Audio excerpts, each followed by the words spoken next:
NCAA Division III Baseball Championships at Tambor Field at Misericordia University in Dallas, Pennsylvania. Today's first-round game features the Keystone College Giants and the Salve Regina Seahawks. As a reminder to all spectators, please be alert at all times during today's games. Baseballs can accidentally fly into the seating areas. Be alert to the action. The NCAA and Misericordia University want everyone to have a safe and enjoyable day watching the best college baseball in the nation. Now, let's meet today's teams. First, the non-starters for Keystone. Number 3, Winston Dyer. Number 7, Logan Wixie. Number 9, Luis Valala. Number 13, Greg Verano. Number 17, Anthony Mirez. Number 22, Nathan Hinckley. Number 23, Josh Parks. Your ass and ask you to plug this in for me. Number 26, Jordan Art. Where can I find that? Number 29, Sean Mendez. Number 32, Dominic Verastro. Number 37, Tyler Mullen. Thank you. Number 43, Kevin Murphy. Number 48, Drew Sorrentino. No more than I'm going to bother you. Number You're 49, constantly jabbering Kevin over me. Adamson. And number 51, Julio Gonzalez. Good thing we introduced him. So he's just sat in the freaking dugout. Now let's meet the Keystone Giants starting lineup. Leading off, playing center field, number 5, J.T. Thomas. Batting second, playing right field, number 20, Robert Estrada. Batting third, playing first base, number 11, Anthony Ramo. Batting fourth at second base, number 19, Giovanni Diaz. Batting fifth, the DH, number 27, Griffin Yastrzemski. Batting sixth, number 7. In left field, number 28, Justin Mann. Batting seventh and catching, number 10, Julio Acosta. Batting eighth at shortstop, number 1, Bobby Picorni. Batting ninth at third base, number 14, Chris Hadsel. And on the mound for the Giants, number 35, Brian Villar. The Keystone coaching staff, head coach Jamie Sebchik. Assistants, Ryan Smythe, Sean Stevens, John McGarvey, Zach LeBaron, Ace Brogna, Ryan Del Rosso, and Gary Ruby. Ace Brogna is Alexa McHugh's grandfather. Ace? His first name is Ace.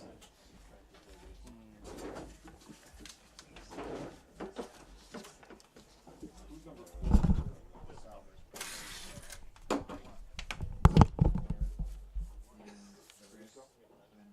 Now let's meet the non-starters for Salve Regina. For the guest. Number 4, Chris Russo. Oh, I have no idea. Number 5, Shea Donovan. Number 6, Matt Neal. Number 10, Matt Stokes. Number 11, Tyler Petrosino. Capital W, Number 13, Nate Ruiz. IFI. Number 15, Shane Williams. 24. Number 22, Graham Jeffries. Number 30, Nick Colombo. Yeah, you were at basketball games here. Number 32, Tommy Del Vecchio.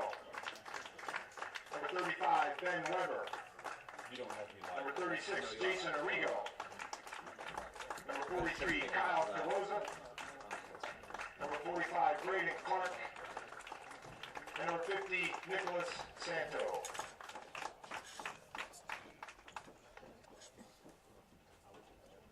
Now let's meet the Seahawks starting lineup. Leading off in right field, number 1, Matt D'Amato. Batting second in left field, number 3, Evan O'Rourke. Batting third, designated hitter, number 13, Christian Homa. Batting fourth at first base, number 19, Tyler Cano. Batting fifth in center field, number 8, Brandon Grover. Batting sixth at third base, number 40, Will McCarthy. Batting seventh at shortstop, number 9, Michael Green. Batting eighth and catching, number 26, Gianmarco Messina. Batting ninth at second base, number 2, Kyle Platt. And pitching for the Seahawks, number 42, Sean Mulligan. Salve Regina is coached by Eric Sorella, Andrew McKeon, Tony Eschler, Harrison Barlow, Peter Clays, Elliot Hamilton, Joe DiRenzo, and Brendan Foley.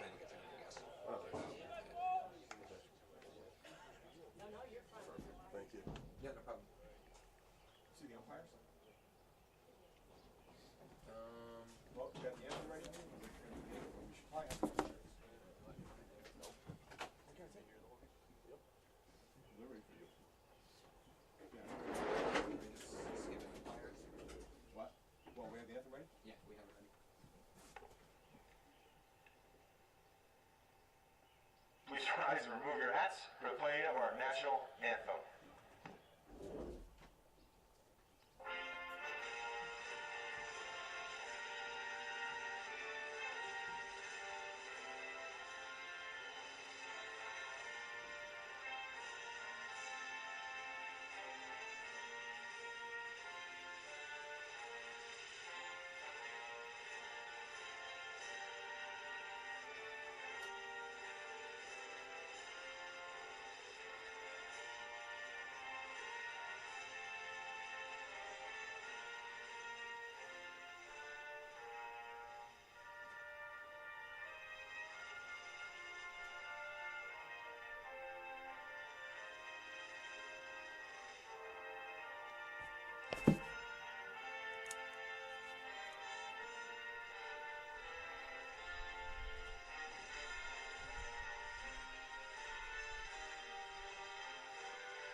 Thank you.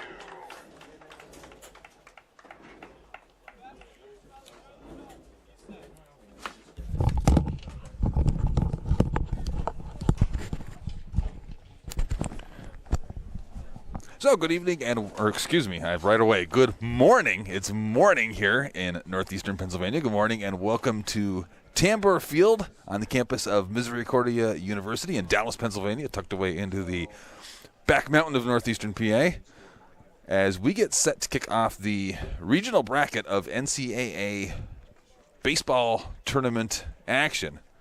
Misericordia hosting a regional bracket out here. The home Cougars will be on the field later today, but for right now, to kick things off, we are going to bring you the Keystone Giants versus the Regina Salve Seahawks. Regina Salve making the trip from Rhode Island, about 400 miles from campus to campus for the Seahawks. Keystone Giants just from up in Lackawanna County near Scranton, a much quicker trip for them.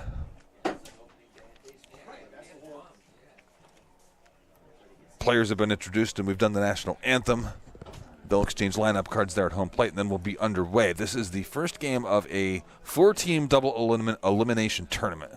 So the winner of this game will then go on tomorrow to play the winner of the later game that comes up, Misericordia versus Washington and Jefferson. The losers of those two games will also play each other early tomorrow morning, 8:30 in the morning, in an elimination game. So anytime you've got a double elimination tournament, no matter how many teams are in it, no matter how it sets up, that first win is really key, and that's never more true than right here, because you set yourself up for an 8:30 in the morning elimination game if you can't come away with the W on this one. Overcast day in northeastern Pennsylvania, so the outfielders like that. It's been a little bit of a chilly week here locally. A little bit better today temperature-wise, game time temperature of 58. A little bit of wind. You can see the flag in left field. It's not exactly standing straight out, but it is fluttering right to left, from right field to towards left field.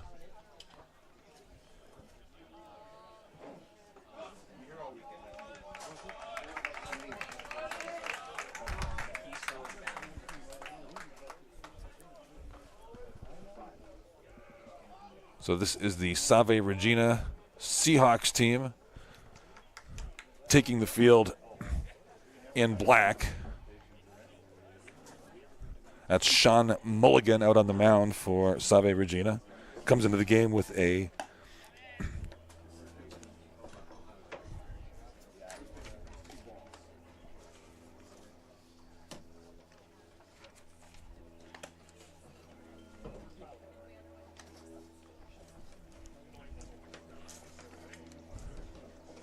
Mulligan has a 2.91 ERA.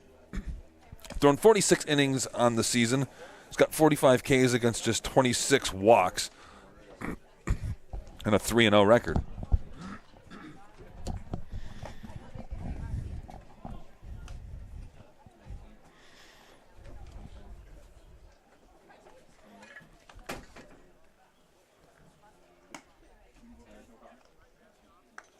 He'll be facing a Keystone lineup. Let's give you the starting lineup while we wait for Keystone to send a batter to the plate.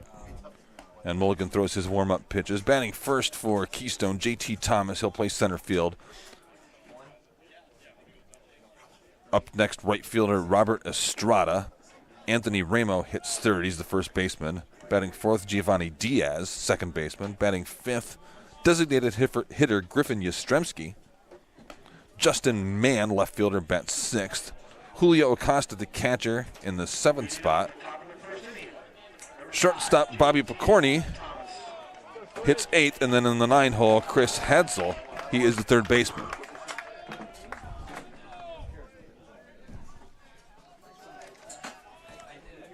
So this is JT Thomas leading off for Keystone.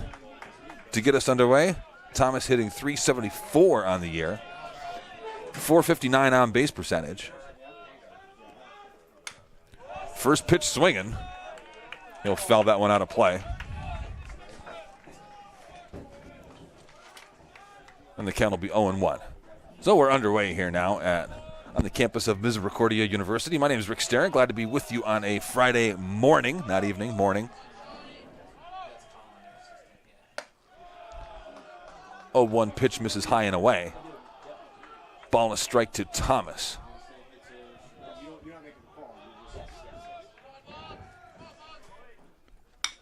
That one swung on, hit to shortstop. There's Breen with the play. And there's one away.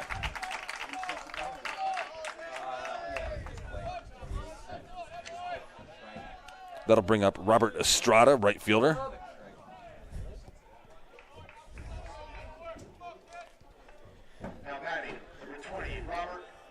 Estrada, a .397 hitter on the season. .514 on base percentage, so he's on base a little over half the time. Takes that first pitch away for a ball.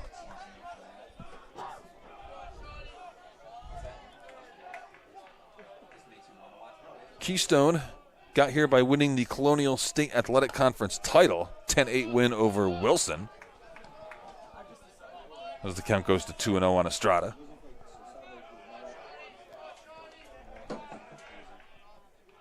Keystone trailed 7-1 in that game in the sixth inning. Came storming back in the latter part of that contest to get the 10-8 win. Land themselves in the NCAA tournament. That one misses away, and now it's a 3-1 count to Robert Estrada. So Mulligan working behind the second hitter here. Estrada could just sit on a fastball. That one was up and in. Estrada draws the walk. So we mentioned Mulligan in 46 innings pitched, just 26 walks against the 45 strikeouts. So roughly a strikeout per inning, and about half of that on walks. Now here's Anthony Ramo, first baseman, left-handed hitter, with a runner on first, and one away. That one misses just low.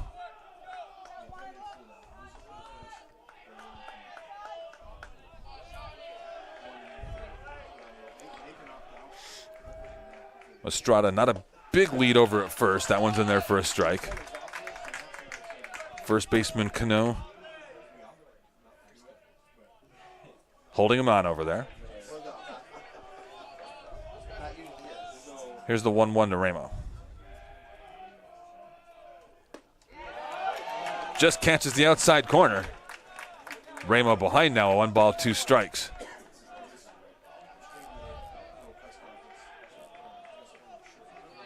So Ramo will have to protect that strike zone now with 2 strikes.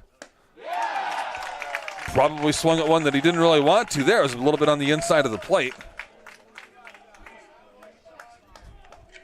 Now batting, number 19, Giovanni Diaz. Mulligan gets his first strikeout of the game, and now there's 2 away with the runner on first. That brings up Giovanni Diaz.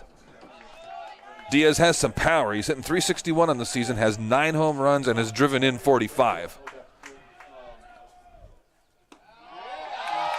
Curveball just buckled him there. Takes that one for a strike. Diaz, a right-handed hitter.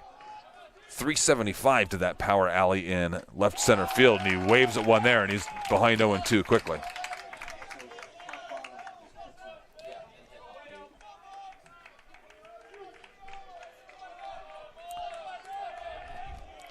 .02 pitch from Mulligan. Check swing.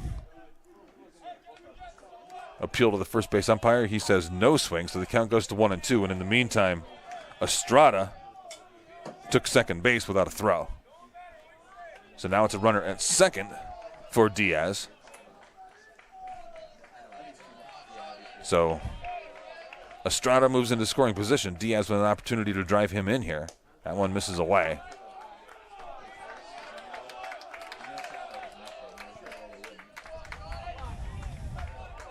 We mentioned Diaz with 45 RBIs on the season. Chance to add to that total here. Lays off a pitch on the outside corner, off the outside corner. And now the count goes full. So Diaz fell behind early in this at-bat, 1-2. Now he has worked the count full. Here's the 3-2 pitch. That one, oh, I thought that one missed. I was about to say it missed and he drew the walk, but he got punched out.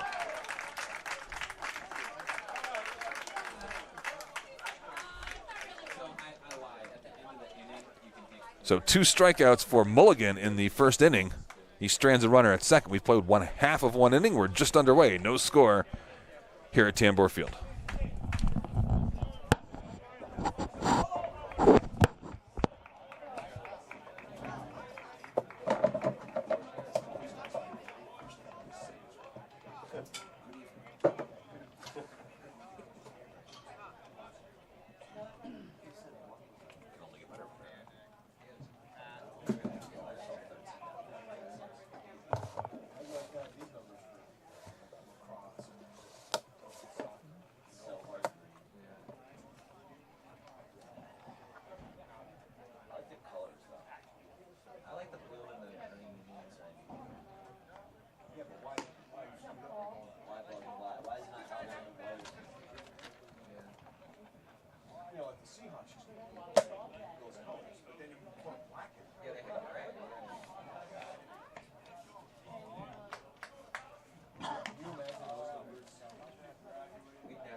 Yeah.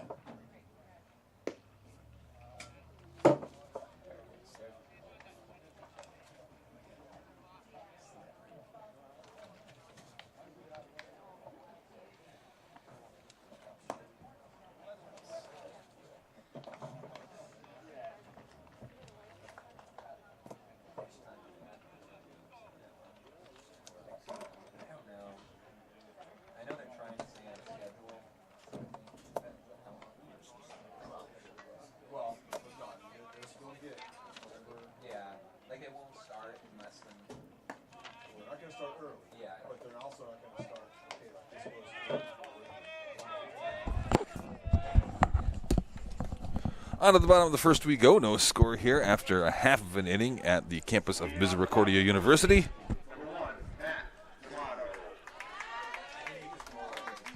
Keystone Giants versus the Salve Regina Seahawks.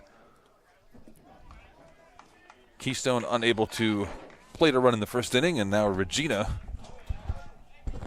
Seahawks A lot of big bats. We'll see this as we go up and down this order. They're going to lead off Matt D'Amato. He is a .390 hitter with a .466 on base percentage. Plays right field for the Seahawks.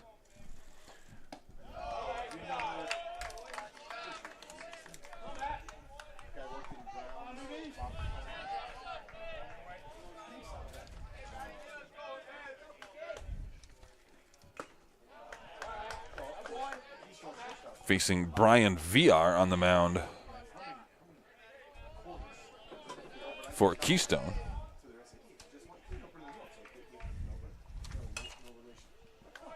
VR a .584 ERA on the season.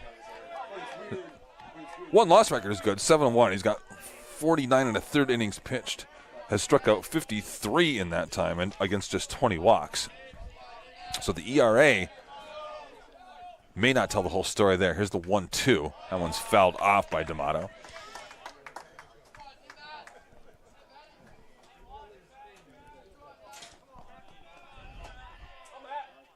Regina were the runners-up in the Commonwealth Coast Conference.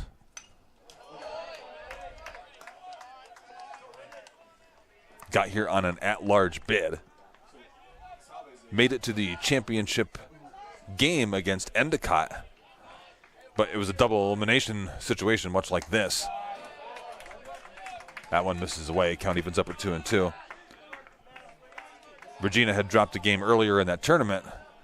Had to beat Endicott twice to win the title. They beat them the first time 5-2 and played them tough in that second game, dropped a 1-0 decision. So Endicott got the conference title. But Regina,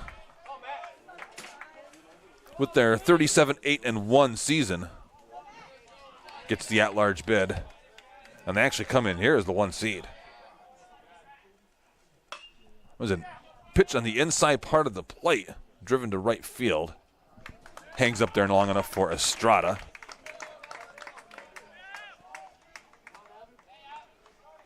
And there's one away. Now batting number 3, Evan O'Rourke. That'll bring up Evan O'Rourke, .412 hitter on the season. .468 on base percentage. O'Rourke plays left field for the Seahawks.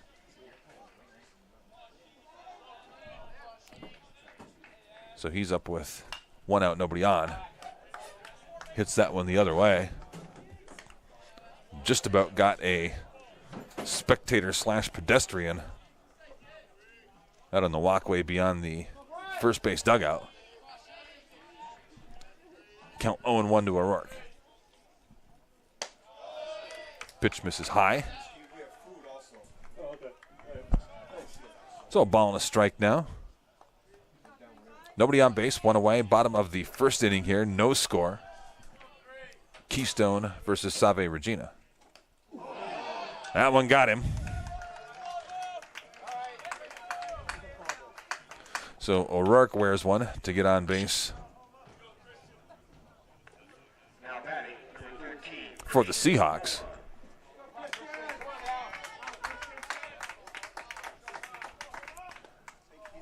And then we get into the meat of the order here for Regina. Christian Homa, .469 hitter on the season with a .528 on base. Also has 5 home runs on the year, so he does have some pop.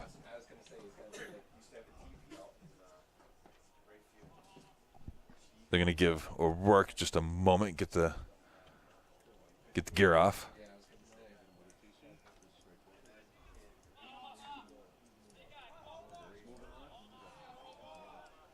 So runner on first, 1 away for Christian Homa.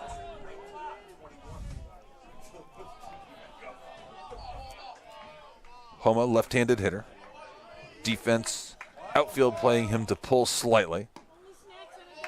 Takes that first pitch off the plate. And Homa's ahead 1-0.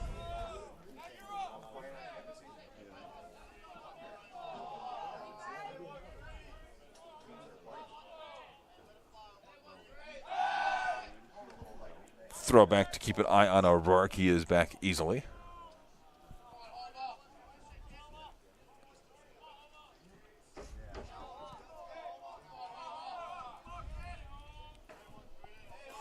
Christian Homa awaits the 1-0 pitch. That one's in there for a strike.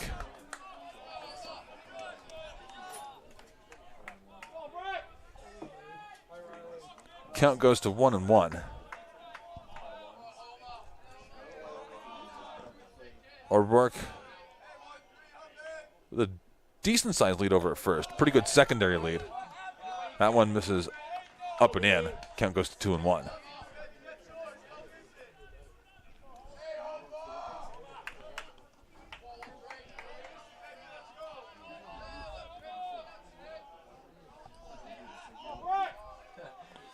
VR looks in. He's going to throw back behind O'Rourke again. Once again, he is back relatively easily. Count remains 2-1 to Christian Homa here. Homa the DH. Swings at that high fastball right through it. Count now moves to 2-2.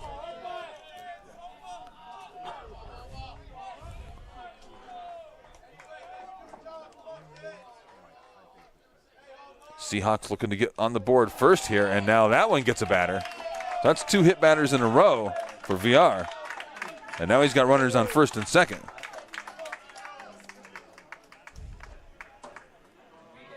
Trying to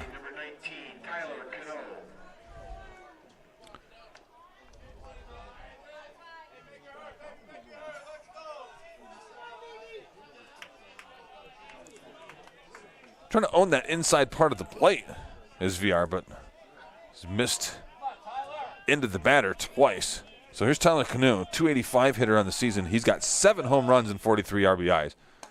So he's got some big pop. The big right-hander takes that one off the plate away. So Regina threatening on offense right away here in the top half, or in the bottom half of the first. O'Rourke on second, Homa on first. Canoe at the plate, and that one misses high. And VR is having a little bit of trouble finding his spots now. He's hit 2 batters, and now he's fallen behind Canoe 2-0.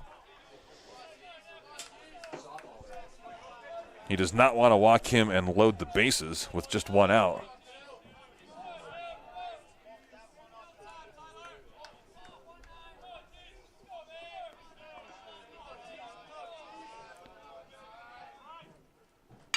That one is hit right at the shortstop and then back to second base for a double play.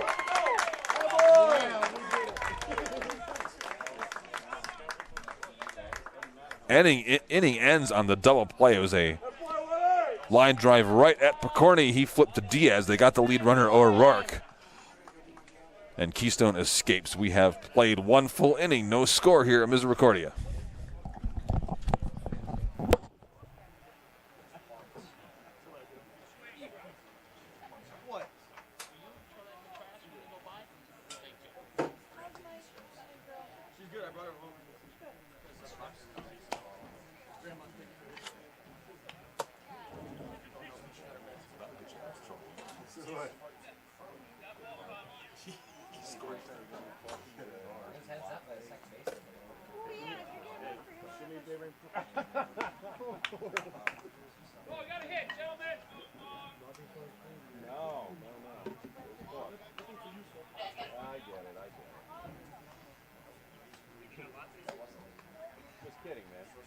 But if you find one, there's a tenner in there for you.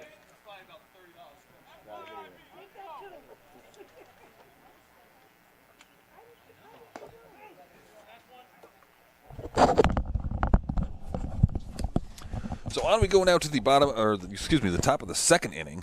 It'll be Griffin Yastrzemski, designated hitter, leading off for Keystone. Just, a tough break for Regina on that last play of the bottom of the first. Cano scorched that baseball, hit it right at the shortstop Picorni. And part of the reason they got the double play was that he hit it so hard. There wasn't much the base runner or work can do. You teach them, you want your base runner to freeze to let that ball get through the infield in that situation. And it wasn't like he caught him leaning the wrong way. Just the ball got to the shortstop so quick. So now here's Yastrzemski leading off the second for Keystone. Takes that one on the outside part of the plate for a called strike. Yastrzemski behind 0-1. Chopper towards first base, that's going to roll foul. But now Yastrzemski quickly behind 0-2. Yastrzemski, a .417 hitter on the season. This guy's got some pop as well. 9 home runs and 39 driven in.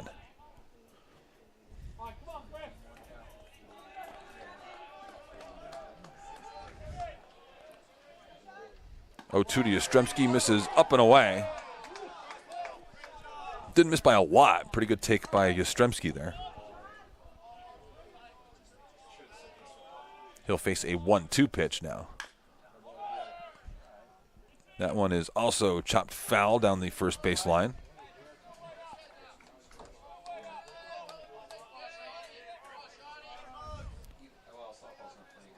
So the count remains 1-2 to Yastrzemski.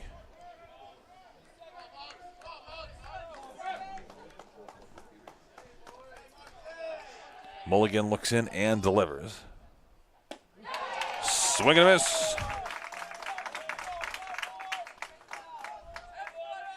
That is the third strikeout of the game for Mulligan. And we're just 1 out in the second inning. Justin Mann now batting. Left fielder for Keystone. .441 batter on the season. Fouls that one off back behind the first base dugout. Man with a .559 on base percentage for the season.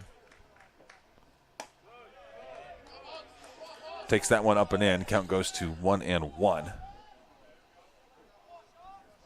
Base is empty. 1 out for Mann. That one just missed low and away.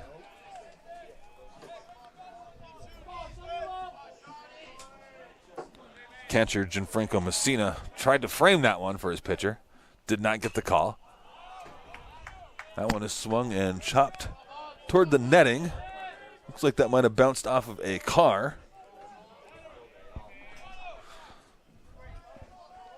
Looks like it bounced right off of where I had my car parked and then thought better. So a good decision by me. This one goes up the middle and through for a base hit. So Justin Mann on base for Keystone. That'll bring up Julio Acosta, the catcher. Acosta, a .342 hitter on the season.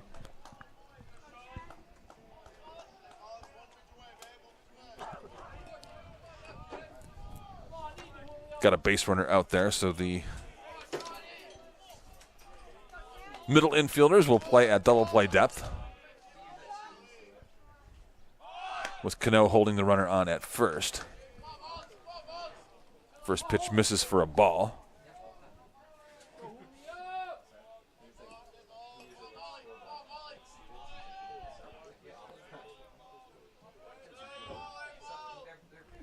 .1-0 pitch swung on and missed.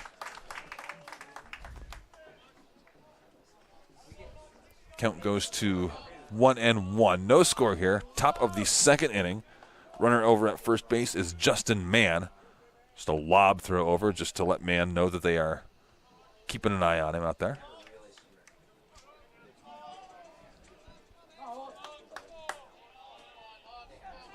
Acosta digs back in, and he awaits the pitch from Mulligan. Misses outside. So 2 balls and a strike now to Julio Acosta, the catcher.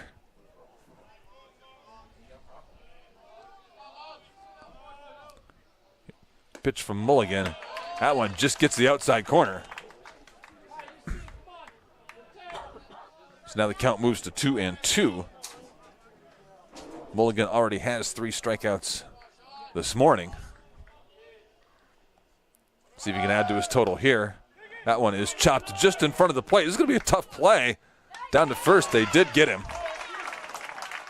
Mann advanced to second base on the play.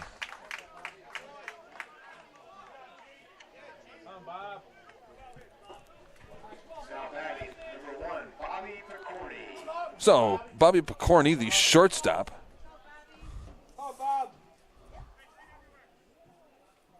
Picorni went 3 for 3 with 2 RBIs in that 10-8 Keystone win over Wilson for their conference title.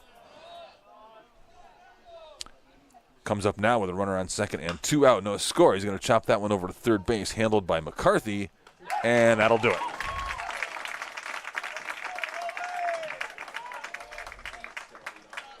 So Keystone does get a hit, but they strand a runner, no score through the first half of the second inning.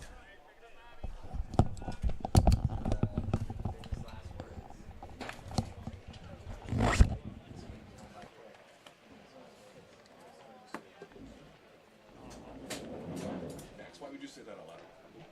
That's a joke. Everyone around me is that's a joke.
I'm not available. That's one of the Legion stuff to do. Oh, do you? Yeah. Legion field and stuff. I could have taken it if I wanted, but I think Riley's got that one. Oh, okay.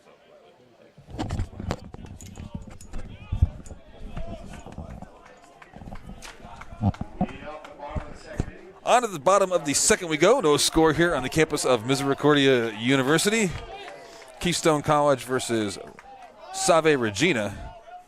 The Regina Seahawks up to bat now. They send Brandon Grover, the center fielder. He's first pitch swinging, and that one takes a hop on Ramo over there at first base. It's going to roll into right field. Estrada comes up and gets it.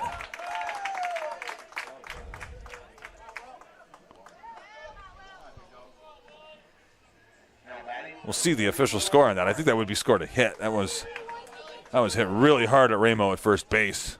I don't know that he had much of a chance at all. You talk about ordinary effort where you're when you're scoring those. So now here's Will McCarthy, third baseman, 316 hitter on the year. Does have 3 home runs and 43 RBIs. Takes the first pitch, low and away. 1 ball and a strike. So Grover, leadoff hitter on base for Regina. They had 2 base runners in that first inning. Both of them were hit by pitch. Throw back behind the base runner Grover. He scrambles back safely.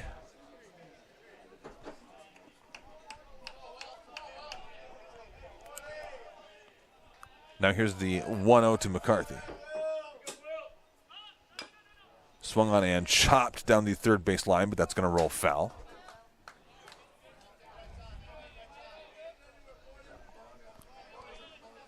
So the count moves to a ball and a strike on Will McCarthy. Right-handed hitting third baseman for the Seahawks.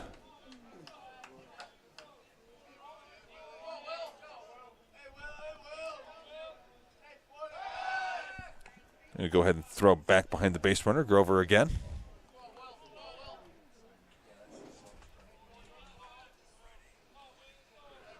Doesn't look like a real serious pickoff attempt. They're just trying to keep him close to the bag, not let him get a big lead. This one's going to be chopped to shortstop. Knocked down and held on the infield there by Picorni, but he's got no play.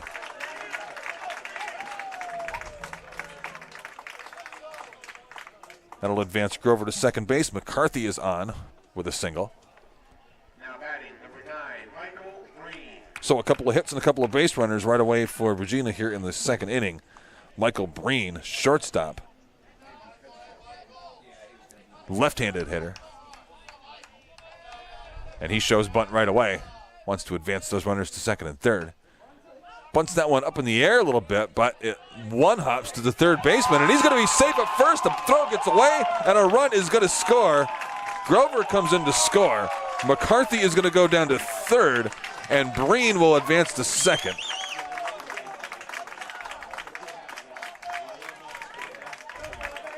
So Breen gets on via the fielder's choice error.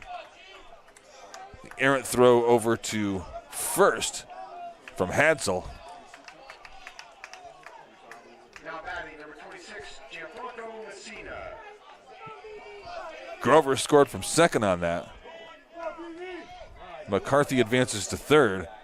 Breen winds up on second. So we've still got second and third and nobody out for the catcher, Gianfranco Messina. Messina, a 278 hitter on the season. He's got a 420 on base.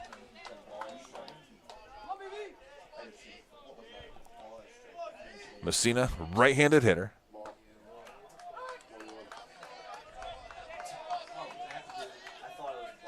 Took that one on the outside part of the plate. Count goes to 1-1 to Messina.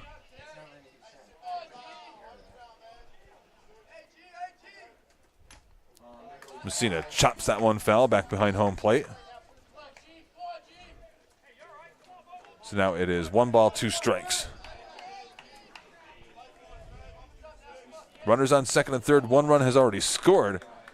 Keystone defense has yet to record an out here in the bottom half of the second. Messina pops that one up. That's going to go out of play. There is a baby stroller over there in the direction of where that went down, but the aforementioned baby is in the arms of a parent who actually fielded that one off of 1 hop while hanging on to said baby. So now here's a ball, 2 strike pitch to Messina. That one misses away. Acosta had to reach for that one. He doesn't want to let one get behind him. There is enough backstop area here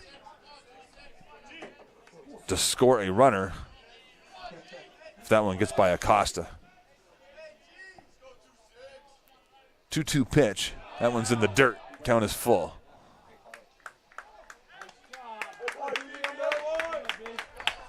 Excuse me, that was not that. I should wait for the umpire to make those calls. That was called a strike. First out of the inning, Messina down looking. Now batting, number 2, Kyle. So Kyle Platt now comes up with 1 away.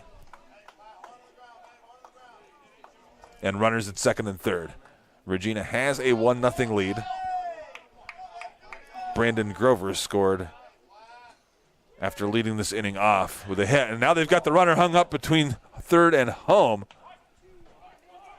As McCarthy, he's going to dive and be tagged out at home.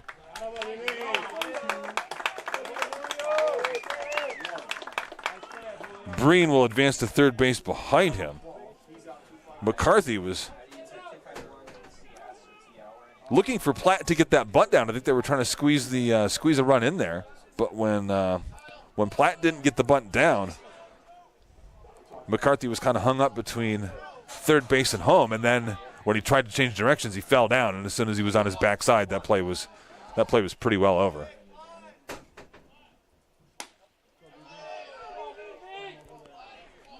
Platt takes that one away. 2 balls, no strikes to Kyle Platt, the second baseman. Platt, a .321 hitter with a .432 on base.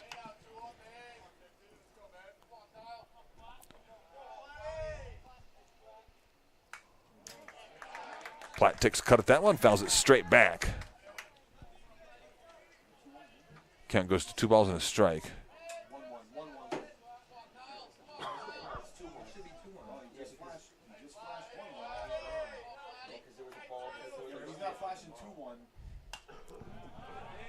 That one is fouled back behind the press box here.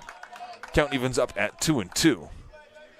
So 2 balls, 2 strikes, 2 outs, runner on third. 1 run already in here in the bottom of the second for the Seahawks. Kyle Platt wants to drive home the runner Breen, increase that Seahawk lead. Here comes the 2-2 pitch. Skied out of play, just out of play. Down the first baseline.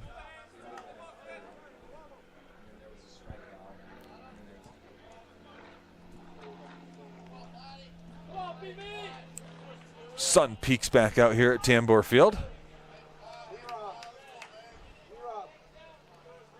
Mostly an overcast day, though. We get these little moments where the sun makes an appearance. Doesn't generally seem to last too long. Here's the 2-2 pitch. That one catches the inside corner of the plate. Platt is down looking for the third out of the inning. But Regina does get on the board. Brandon Grover scores on the bunt and then, swinging bunt and then the error over at third base by Hadsall on the throwing error. So after 2 full innings of play, Seahawks lead 1-0. This is regional bracket NCAA tournament baseball here on the campus of Misericordia University.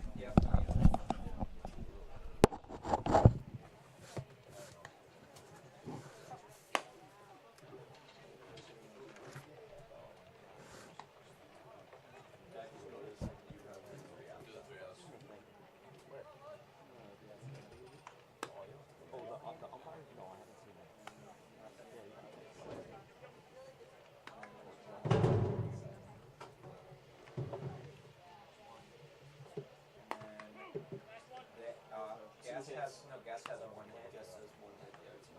Home has 2. And Gas has 1 hit.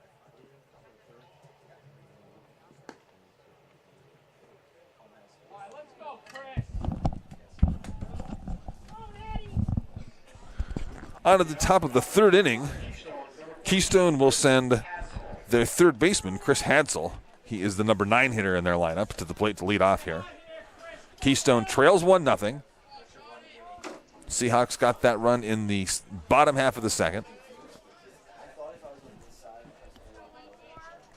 After Hadsall will be back to the top of the order, and JT Thomas. Hadsall takes that one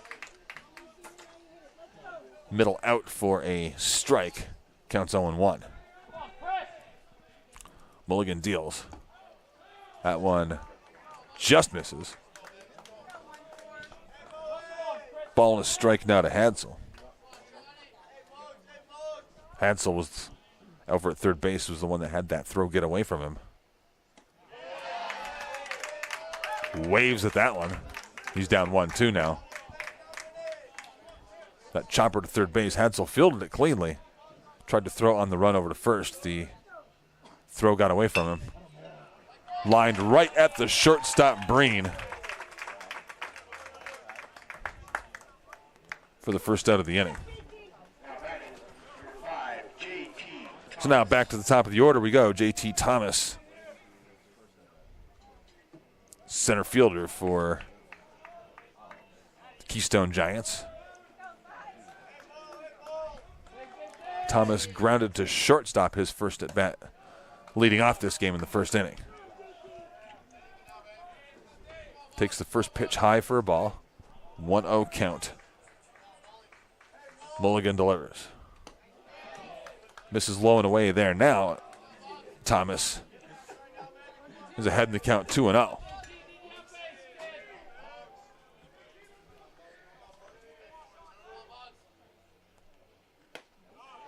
That one is on the outside part of the plate. 2 balls and a strike. Outfield playing Thomas to hit the other way slightly.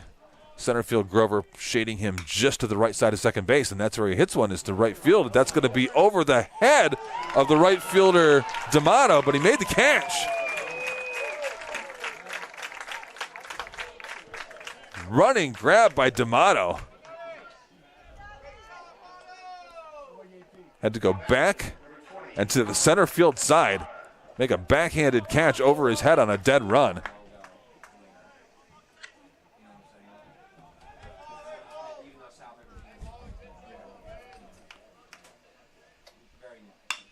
That was the second out of the inning. So now here is Estrada, first pitch swinging. Grounds that one to shortstop. Breen makes the throw over to first. And that is a quick 1-2-3 inning.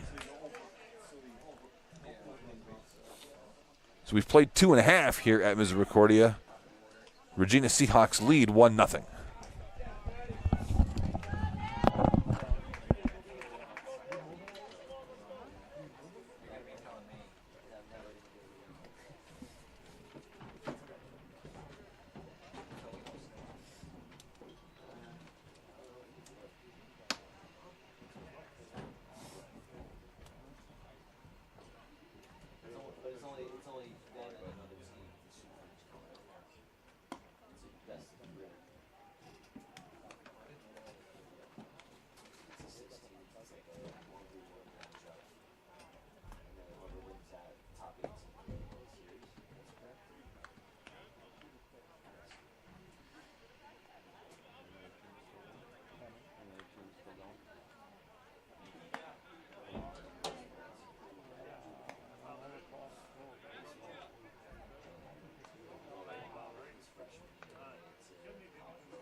On to the bottom of the third, and it'll be top of the order for the Regina Seahawks. Matt D'Amato. D'Amato popped up to right field his first time to the plate in the first inning. First pitch swinging here, fouls that one straight back. And VR is ahead 0-1.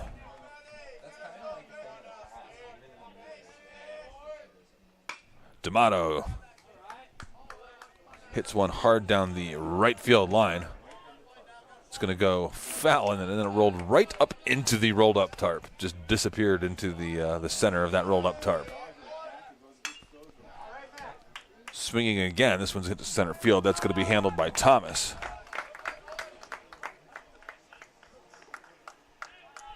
So D'Amato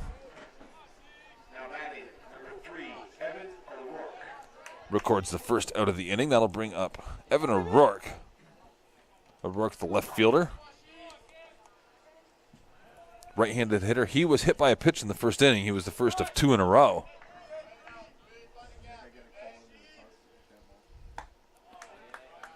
Swings and misses at the first one here.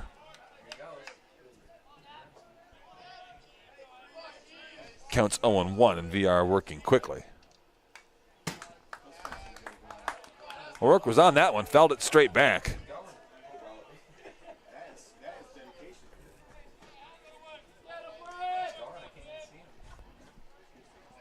Now it is 0-2 to O'Rourke. Here's the pitch.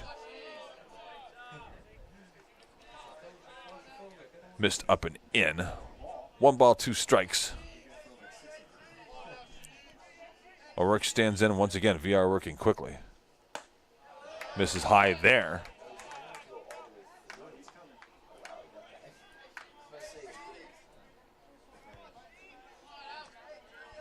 So now the count's evened up at 2-2. 2-2 pitch.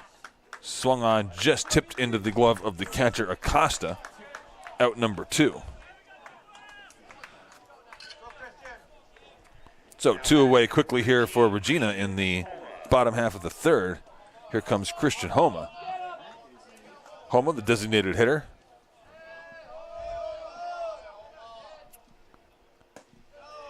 He was hit by a pitch in that first inning right after O'Rourke was.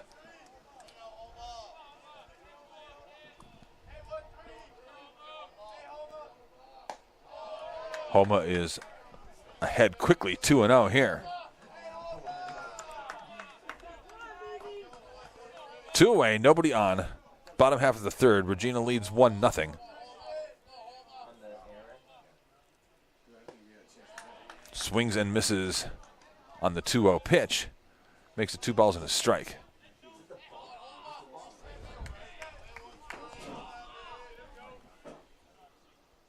2-1 pitch swung on. Skied to center field. Thomas on the run is going to make the catch in left center field. So a 1-2-3 inning for the Keystone defense there. The score remains 1-0. We have played 3 innings. We'll be back for inning number 4 on the campus of Misericordia University.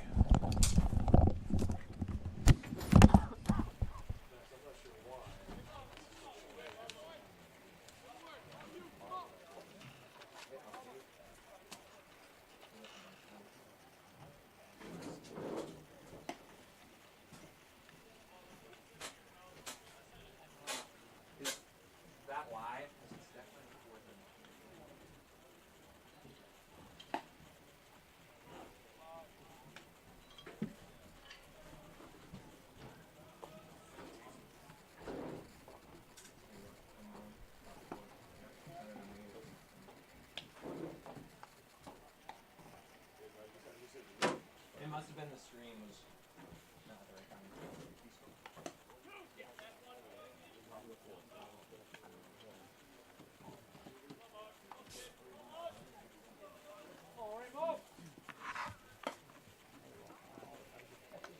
Come on, Anthony, have some fun here. See you in a rip.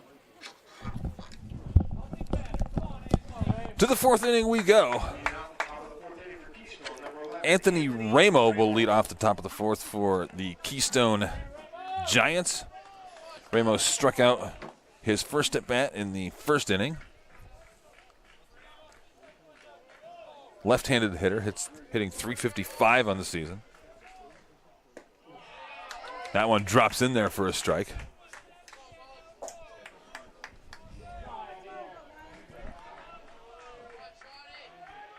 Mulligan has been able to freeze some batters with that curveball. This one is skied to the second baseman, Platt.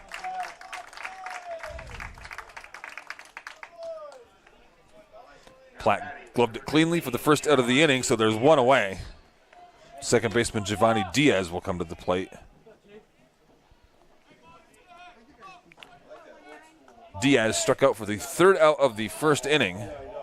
He was one of 3 early strikeouts for Mulligan. Just gets out of the way of that one.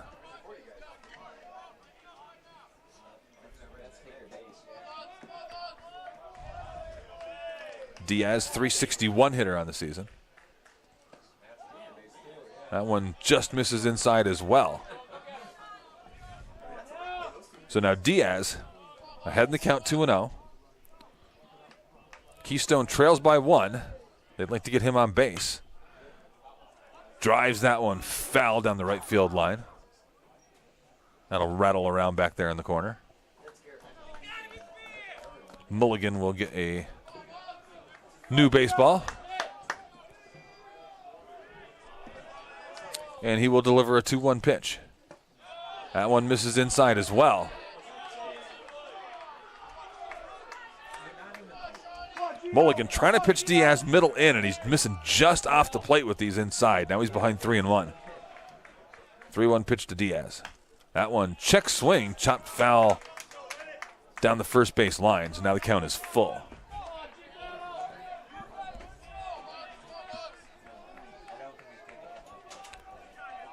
Giovanni Diaz has some power. He's got 9 home runs on the season. So if he gets a hold of one, takes that one up and away, and he's going to draw the walk.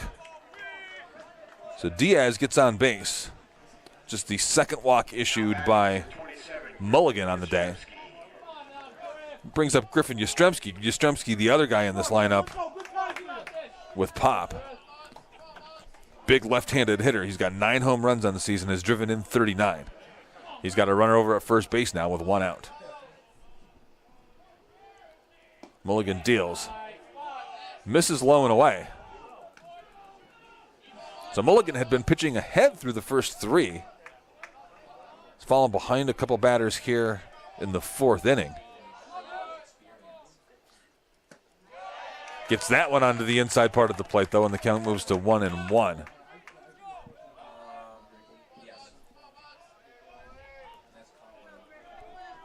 And, of course, Regina would like as many innings as they can out of Mulligan.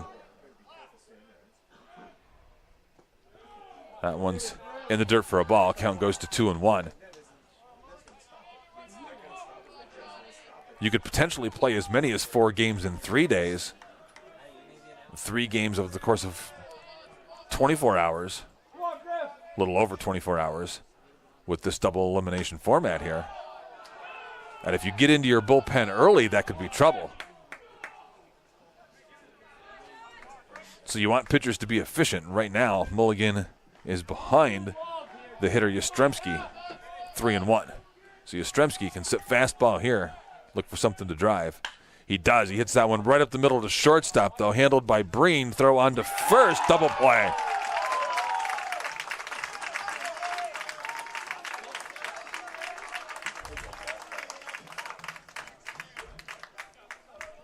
So the Regina defense gets out of trouble with the double play, much like the Keystone defense did earlier in this contest. It is still 1-0. We are in the middle of the 4th. We'll be back for the bottom of the 4th here on the campus of Misericordia University.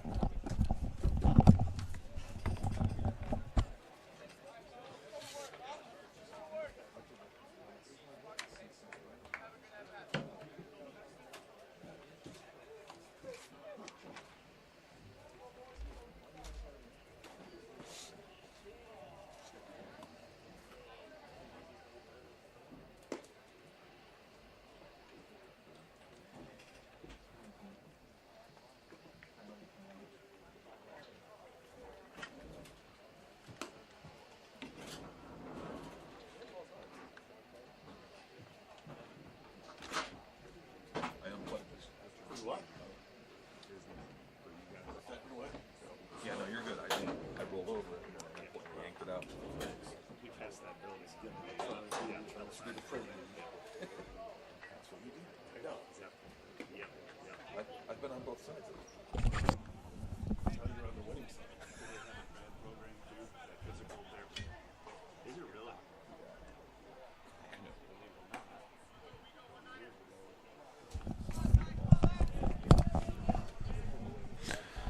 Tyler Canoe will lead off for Regina here in the bottom half of the 4th. Canoe, a .285 hitter on the season. He's got 7 home runs. First baseman for the Seahawks. He lined out to shortstop his first at bat.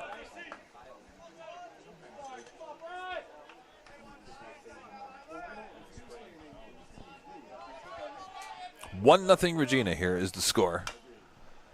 They plated one in the 2nd inning. That one's going to be chopped to third. Throw on to first by Hadsel is good. And there's one away here in the bottom half of the 4th.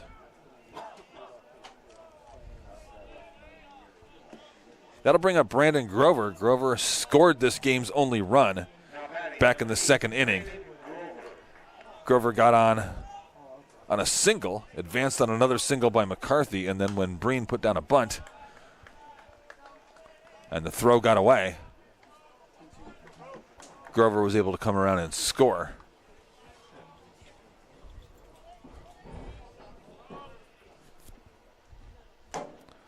That one misses away.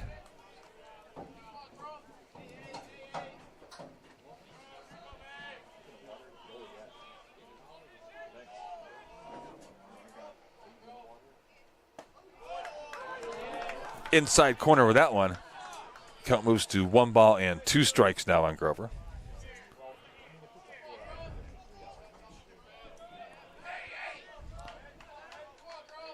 The 1-2 pitch.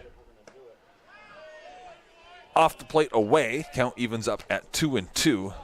Nobody on. 1 out. Bottom half of the 4th inning. The Seahawks have a 1-0 lead. They would like to add to it here in the bottom of the 4th. Check swing there. That one missed. Count goes full.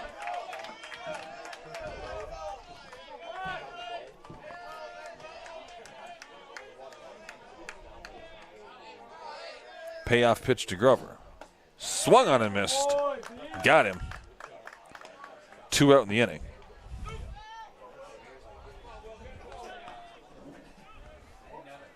So Grover fell behind early in that bat, was able to battle back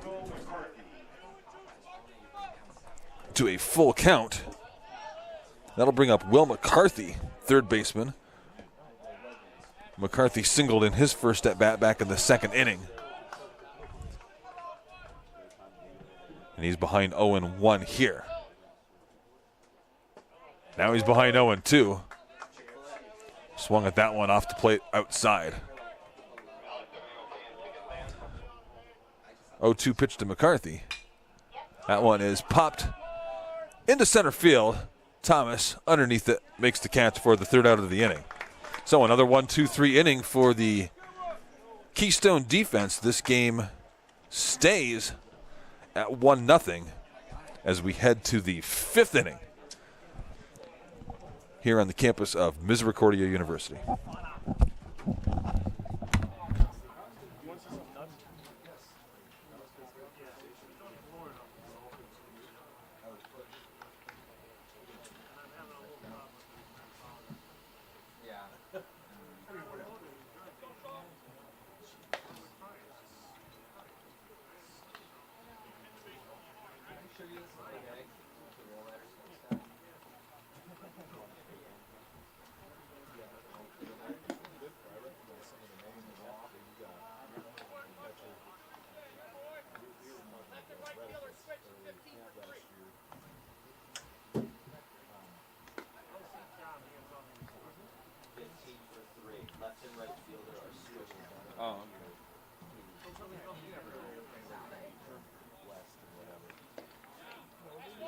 But they're just swapping positions.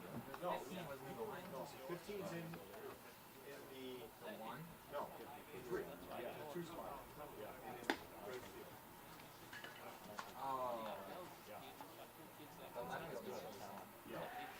Left and right field switching. 15's in for 3, so 15 is in right field. And D'Amato goes over to.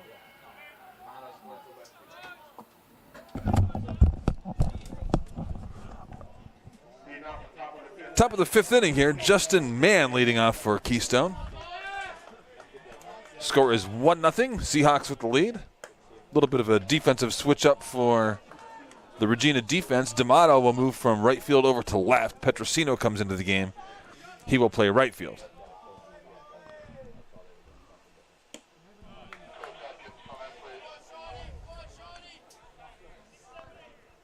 That one missed away. Mann ahead in the count, 2-0 now. 2-0 swing from Mann, fouled away. Count will move to 2 balls and 1 strike. Justin Mann singled his first time up back in the second inning. Advanced to second on either a steal or a defensive indifference play. There was no throw when he advanced, but he got stranded out there. And now he's ahead in the count, 3-1. 3-1 pitch. Swung on, chop foul down the third baseline.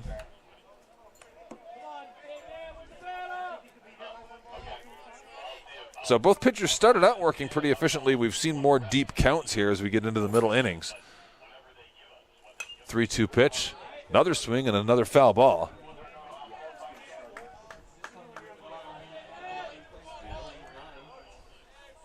So this will be the 7th pitch of the at-bat for Justin Mann. So good battle there at the plate by the left fielder.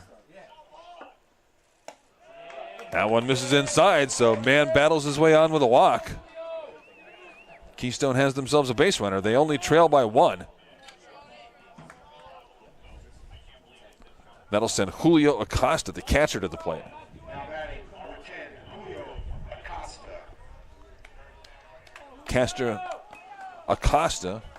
grounded out to the pitcher. His first plate appearance back in the second inning. Right man, right spot. First pitch swinging here. Dribbles back behind home plate, scooped up by Messina. defensive changes for Salve Regina. Now in right field, number 15, Tyler Petrosino.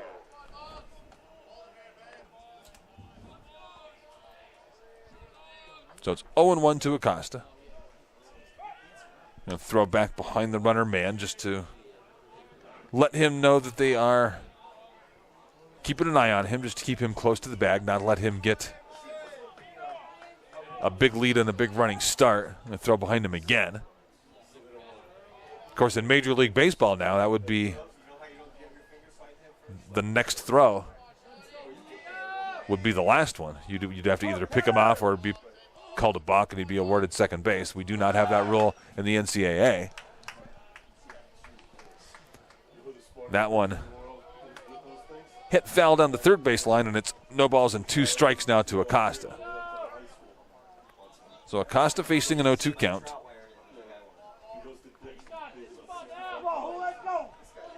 Justin Mann over at first base has gotten a decent amount of attention from Mulligan, the pitcher.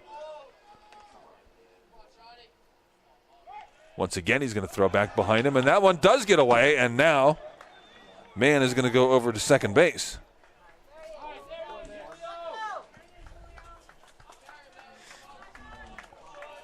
So Mulligan paying a lot of attention to that runner over at first. And eventually it cost him as that throw got away from his first baseman, Cano. Now, there's a runner in scoring position here for Acosta. So Acosta steps back out of the box for just a moment, readjusts. Now he's back in. Mann gets his lead at second. And here comes the 0-2 pitch. Misses just up and away. Pretty disciplined take there by Acosta with 2 strikes.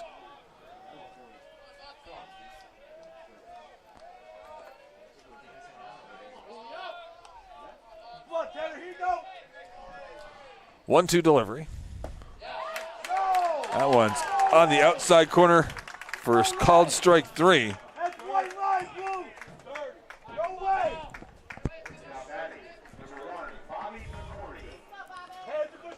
So shortstop Bobby Picorni up to the plate now with 1 away and a runner on second base. Picorni grounded out to shortstop, his first trip to the plate back in the second inning. We are in the top of the 5th. It is 1-0 in favor of Regina. Keystone does have a runner in scoring position, and now he's going to advance to third base on the pass ball there.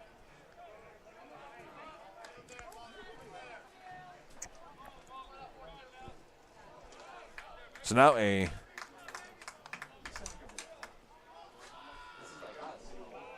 Picorni can get a pop fly to the outfield, he has a pretty good chance of scoring the runner man and tying this game up with just 1 away. That one's on the inside corner for a strike. So Justin Mann drew the walk, got second base on the errant pickoff throw, and then made it to third on the pass ball.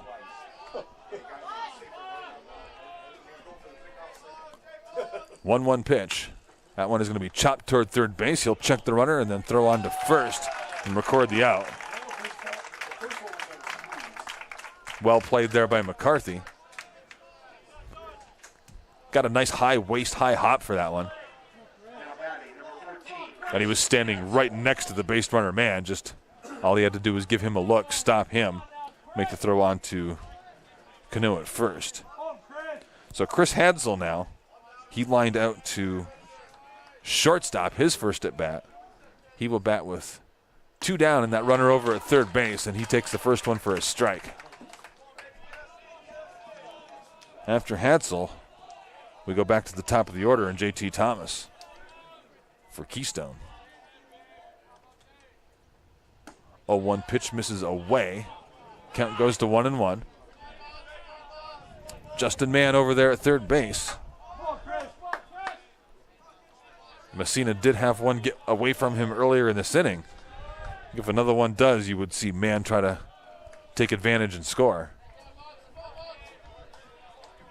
2 balls and a strike now to Hadsel. Hadsel, a .319 hitter on the season.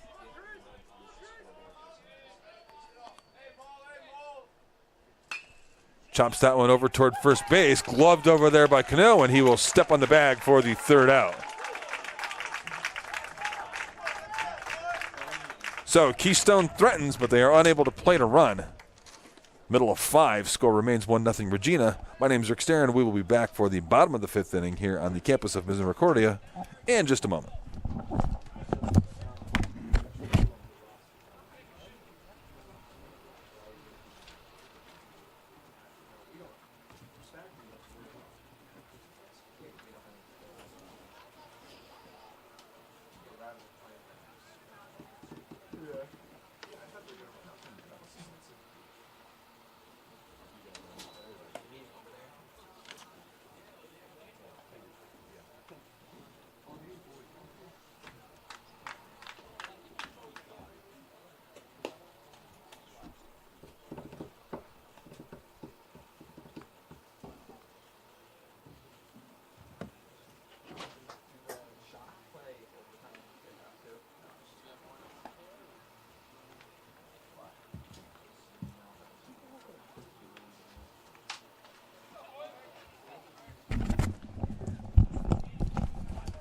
Pitchers duel so far here on the campus of Misericordia University as the Regina Seahawks and the Keystone Giants move to the bottom half of the 5th.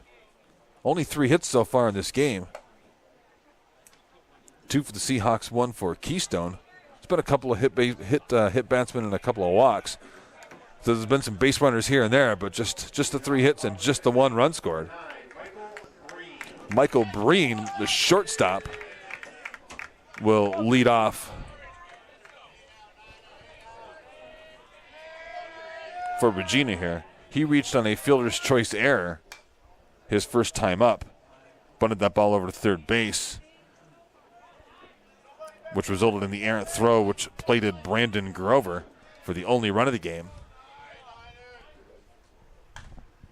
He's fouled a couple off quickly here, and he's behind 0-2. So the score remains 1-0. Bottom half of the 5th inning here. Breen looking to get on base. Takes strike 3 there.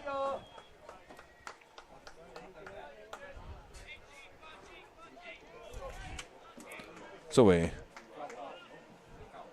quick out for VR record.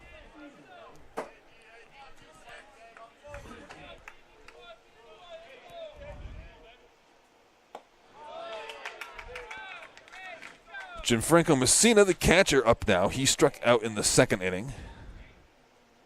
278 hitter on the season. Took that first pitch, missed away and low. Second one misses up and in.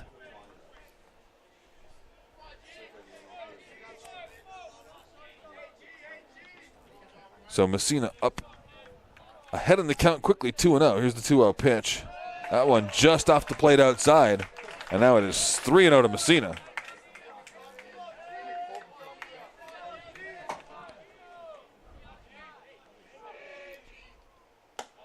He was taken all the way there, and that one wasn't all that close anyway. So Messina gets on board with a walk. That'll bring up second baseman Kyle Platt.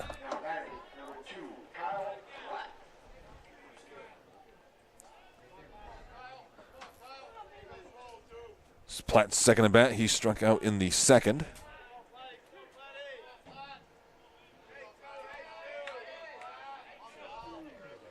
One of 5 strikeouts on the day for VR. This one is grounded to short. Quick flip to second base and then on to first.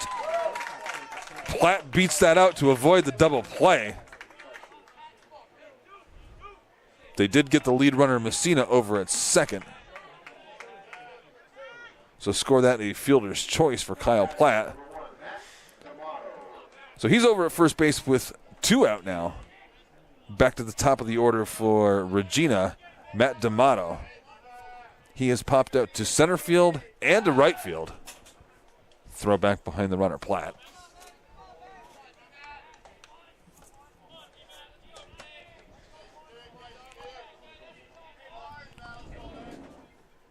D'Amato has hit 2 balls relatively hard, but a little bit under both of them. They hung up for Estrada and for Thomas.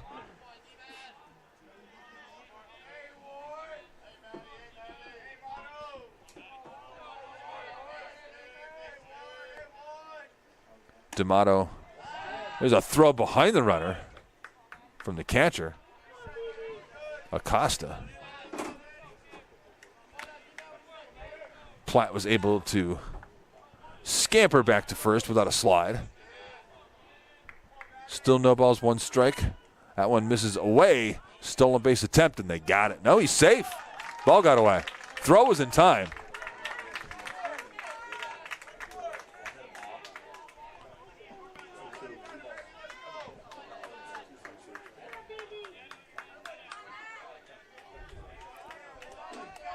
Throw looked like they might have had him. Picorne unable to corral it, though, from shortstop. Pitch, meanwhile, was a strike, and it's 0-2 to D'Amato with 2 out. But he's got a runner in scoring position now. Takes that one up and away.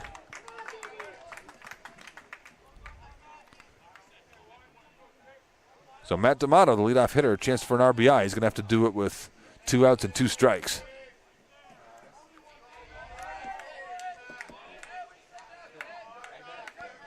Here's the 1-2 pitch. Swung on, foul back.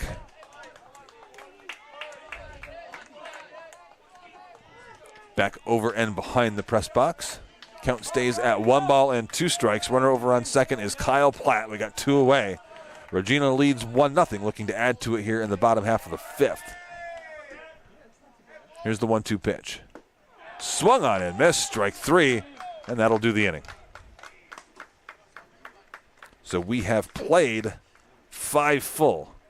The Regina Seahawks clinging to that 1-0 lead here in the regional bracket of the NCAA Division III baseball tournament on the campus of Misericordia University. We'll be back for the 6th inning in a minute.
One nothing your score. Salve Regina Seahawks with the lead over the Keystone Giants. We have played 5. We move to the top half of the 6th, and will be the top of the order. JT Thomas leading things off here for Keystone.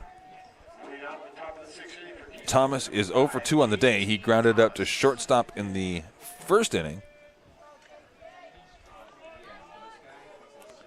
Popped out to right field in the 3rd. So Thomas looking for his first hit of the day. Swings at the first pitch, chops it foul towards McCarthy at third base. 1 ball, no strikes to JT Thomas. .459 on base percentage on the season for the leadoff hitter here for Keystone.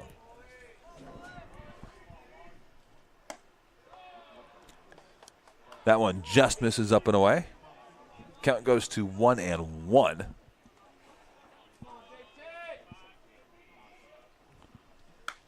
One pitch is swung on and popped behind home plate. Messina gave it a look, ran that all the way back to the screen, but has no play there. Count on Thomas does move to 1 ball and 2 strikes. So Messina will get his gear back on and reset. Mulligan will make his way back to the mound, and here comes the 1-2 pitch. That one misses low and away. 2 balls, 2 strikes now to JT Thomas. Robert Estrada waits on deck, the right fielder. That ball is swung on and hit to right field, and it's going to be the second baseman, Kyle Platt, that comes out and makes the play in front of Petrosino. Petrosino substituted over there. But Platt had a good angle on that, and he gets it. Now batting, number 20, Robert Estrada. So Robert Estrada comes up now, the right fielder. Estrada drew a walk in the first inning, advanced to second, but was stranded there. Grounded to shortstop, his second at bat, and this time he hits a line drive to center field, handled by Grover for the second out of the inning. Estrada hit that ball hard. But that's 2 quick outs. Now here's Anthony Ramo, first baseman. He popped up to second in the 4th inning, struck out back in the 1st, so he's 0 for 2 on the day as well. Takes that first pitch up and in for ball 1.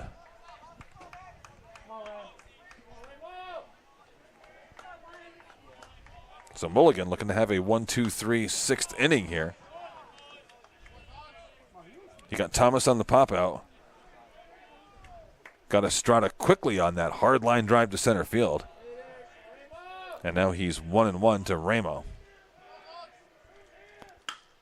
That one is towards the shortstop Breen, but it's going to get by him. It's going to be a base hit for Ramo.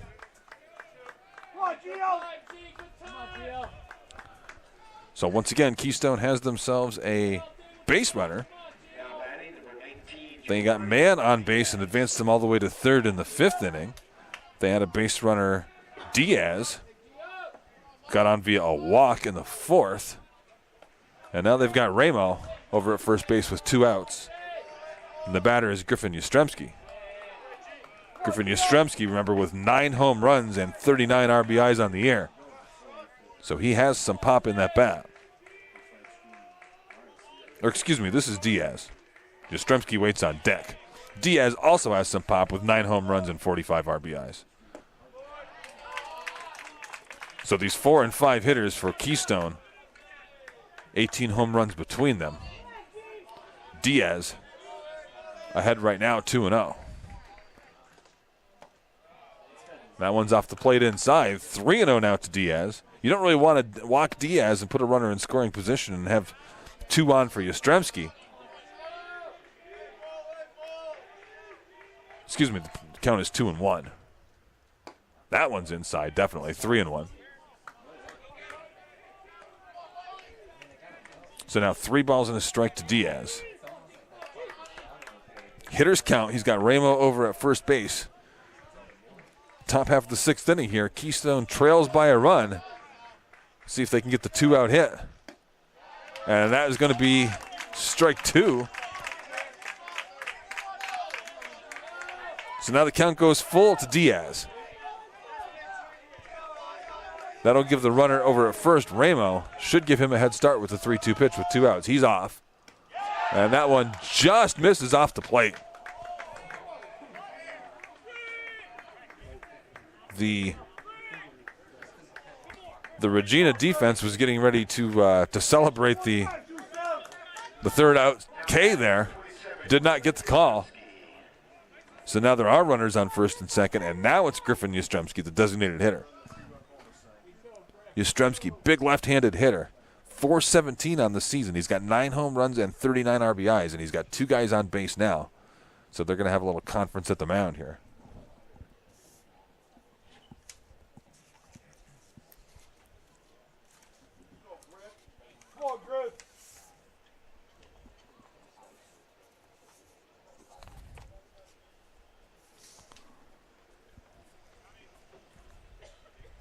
JT Thomas led off this 6th inning. Popped out to shallow right field. That was handled by Kyle Platt, the second baseman. Estrada hit one hard. Scorched a line drive to center field. But Brandon Grover was right there for it. So 2 quick outs, but then Ramo snuck one by the shortstop Breen for a single. And now Diaz draws the walk. So a little something going here for the Keystone offense as they send Griffin Yastrzemski, the DH. Big left-hander to the mound, or to the plate. He takes that first one, breaking ball for a strike.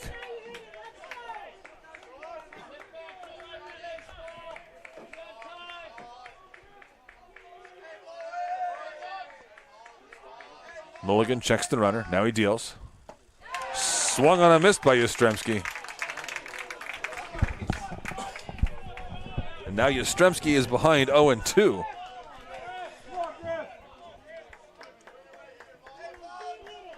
Yastrzemski is a .417 hitter on the season, so he's not an all-or-nothing type hitter. That one's in there for called strike 3, and Mulligan gets out of trouble.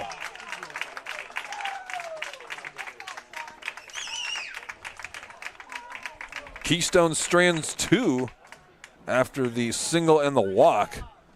Yastrzemski is down looking. We are in the middle of 6. Score remains 1-0 in favor of Regina. We'll be back for the bottom half of the 6th here at the campus of Misericordia University in just a moment.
Tyler Petrosino, who came into this game a couple innings ago in right field, will lead off now for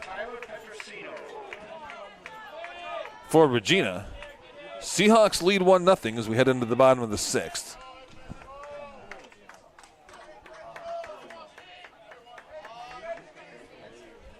Petrosino, left-handed hitter. This is his first at-bat of the game. Takes that one for a strike.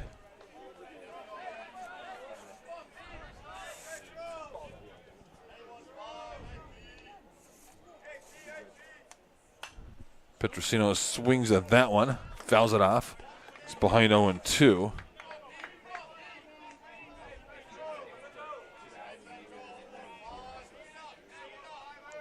Petrosino, a .309 hitter on the season, .428 on base percentage, and he takes strike 3 there.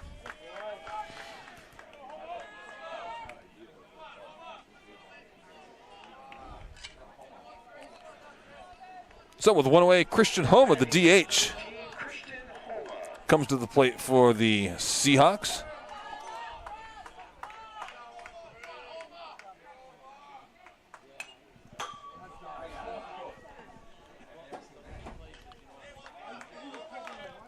Homa fouls that one off behind 0-1.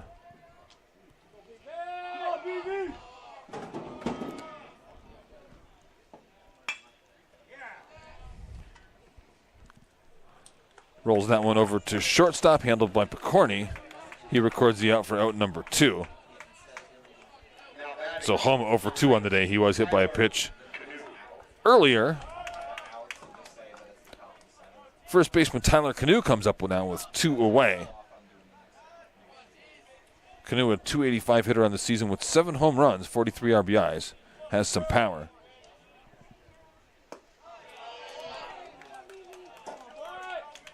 He lined out to shortstop his first at-bat back in the first inning. Then in the 4th, grounded out to 3rd. He's ahead quickly in the count here, 2-0. 2 away, though, here for Regina here in the bottom half of the 6th. That one goes behind him.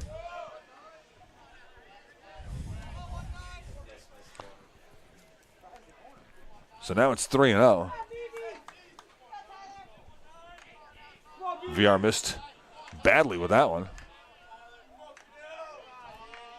3-0 pitch. In there for a strike. Count goes to 3-1. He was taken all the way there. Now he can dig in and hit with 3-1. That one was right there. I'm not exactly sure what Canoe might have been looking for on that, on the 3-1 count. But now he's facing a full count. Check swing, and he's going to be punched out.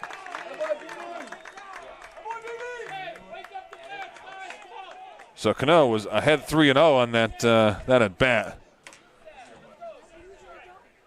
Let that one get away from him. Gets punched out. We have played 6. Regina still has the lead, 1-0. On to the final third of this contest we go between Regina Seahawks and the Keystone Giants here in NCAA Regional Bracket Baseball on the campus of Misericordia University.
New pitcher into the game for Regina, number 32, Tommy Del Vecchio. So Mulligan, nice job for the Vikings today. Went 6 innings. No runs. Just 2 hits. Leading off the top of the 7th for Keystone, number 47, Griffin Yastrzemski. 5 strikeouts, 3 walks. Check that. Number 28, So Justin Mann. Justin Mann will lead things off here in the top half of the 7th for Keystone. Mann walked and advanced all the way to third his first time. Now he gets a base hit to right field. So this is Justin Mann has been on base all 3 times. He has a single, a walk, and now another single. Now batting, number 10, Julio Acosta. So with the runner on first, this is Julio Acosta, the catcher. Acosta's 0 for 2. Grounded out to the pitcher in the second, struck out in the 5th. He's got that runner Justin Mann over at second. Remember, Mann advanced to third base. He's going to try to drop the butt down. Now, what it does, just get on the ground. They're going to try to get the lead runner, and they do.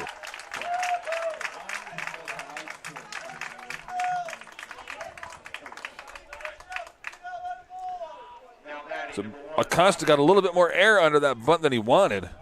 McCarthy able to come up and field it cleanly on a hop, and he had a lot of time. Made that throw over to second base, got the lead runner, Mann. So now Picorni, the shortstop, he's 0 for 2. He has grounded out to third, grounded out to short. Takes strike 1 there. So the sacrifice unsuccessful in that case. They just trade out runners at first base and take the out. Throw back behind the runner, Acosta. I don't know how much of a threat the catcher is to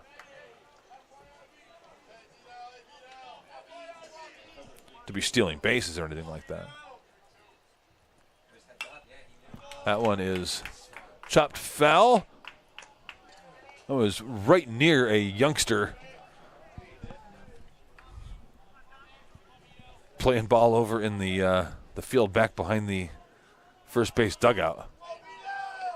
Fortunately, it missed him because he never saw it coming. Here's the 0-2 pitch. That one's low. 1 ball, 2 strikes. Julio Acosta, the runner over at first base. He's the catcher. This is Bobby Picorni at the plate. Shortstop, 366 hitter on the season, 0 for 2 on the day.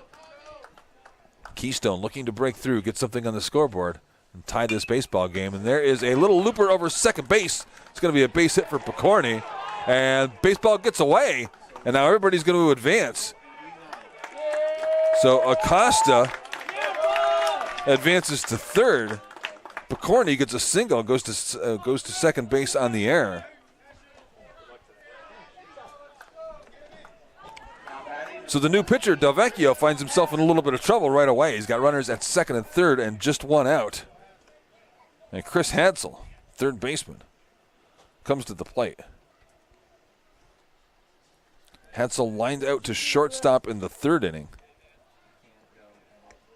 Hit a roller over to first base that Cano handled by himself in the 5th. Messina comes out, has a quick word with his pitcher.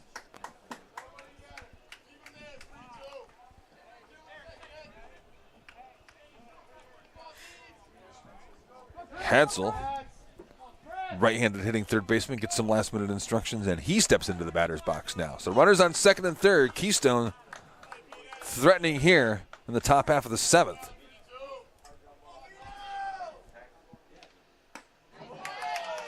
Pitch is in there for a called strike. No balls, 1 strike to Hansel. Acosta at third, Picorni over at second. Delvecchio looks in, takes his time, and now time is called.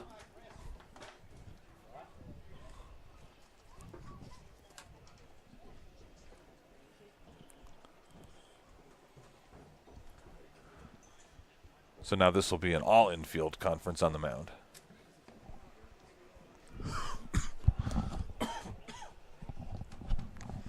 Regina clinging to a 1-0 lead here. They scored back in the 2nd inning. Brandon Grover came across on the bunt by Michael Breen and the subsequent throwing error. That was back in the 2nd inning. That's the only runs we've seen so far in this baseball game. But Keystone's got a little something going here in the top half of the 7th. Justin Mann led off with a single. Acosta tried to sacrifice him over to second. The sacrifice was not successful, but Acosta was safe at first on the fielder's choice. Picorni hit one into right field for a single. Got away from the right fielder, Petrosino. That allowed Picorni to advance to second and Acosta to advance to third. And that's going to be all for Delvecchio. So a short outing for Tommy Delvecchio.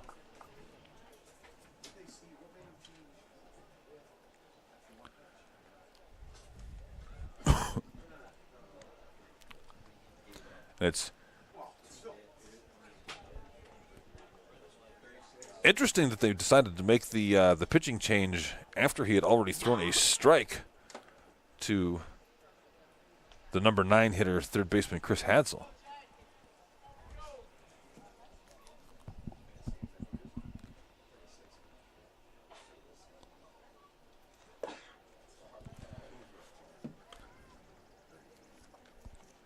So warming up on the mound now is Jason Arrigo, sophomore pitcher from Basking Ridge, New Jersey.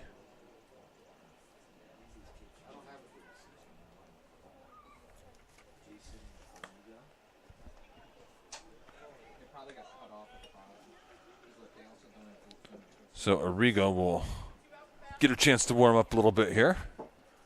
And then he will come in with a 1-0 count on Hansel.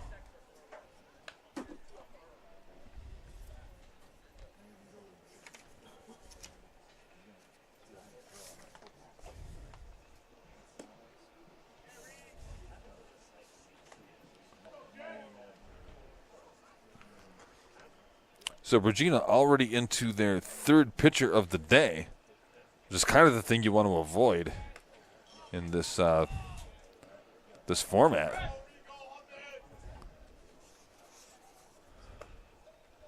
You can wind up leaving yourself in a position where you get a little short on arms by day 2. Arrigo with an 0.93 ERA on the season, 38 2/3 innings pitched, 56 Ks, 56 strikeouts in those 32 innings against just 19 walks.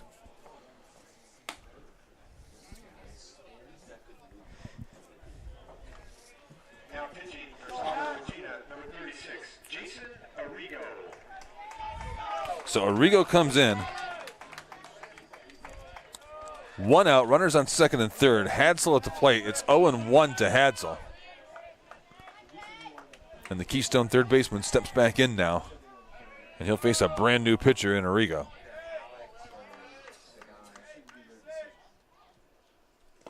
Arrigo bounces that one, blocked well by Messina. Messina got down and got wide on that pitch. Let that deflect off of his chest protector and just corralled it, kept it in front of him. Kept that runner Acosta over at third base. It is 1 ball and 1 strike now to Hadsel. Here's the 1-1 from Arrigo. That one misses away. So Arrigo comes in the middle of the at-bat, has trouble finding the strike zone with his first 2.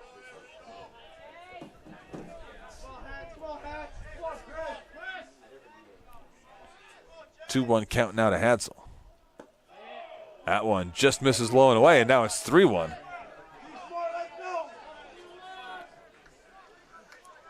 First base is open, so you don't really have to give in to the hitter here. The thing is, Hadsel's the 9 hitter. So if you lose him, you're turning this, you're flipping the order back to the top. 3-1 swing. Up in the air, and that's going to be caught. Tyler Cano chased that one all the way to the fence down there behind the first base bag.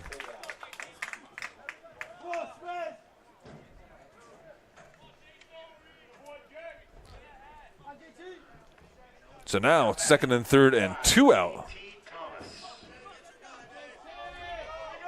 So now Thomas is going to have to be able to produce a 2-out hit in order to get a run home here. JT Thomas is over 3 on the day. That one's in the dirt, blocked by Messina. Thomas popped up to second base in the 6th. Flied out to right field in the 3rd, grounded to short in the 1st. He's ahead 1-0 here. 1-0 pitch from Arrigo. Misses for ball 2.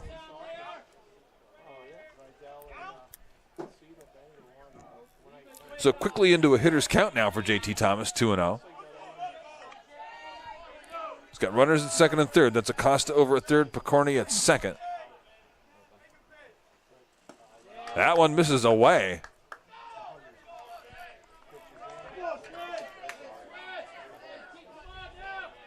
So Arrigo came into this game and threw a couple of balls right away to Hadsel. Hadsel helped him out, popped one out to first base on a 3-1 pitch, but now he's behind 3-0 to Thomas here. 3-0 pitch is low and away, and that's a walk. And now they are loaded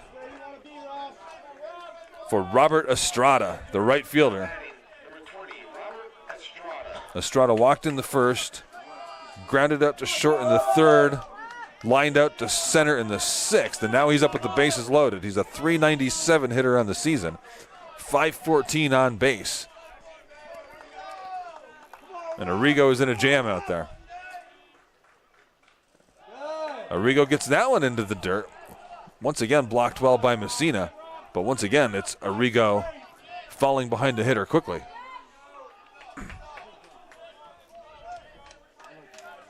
Arrigo, a quick look back to the bench.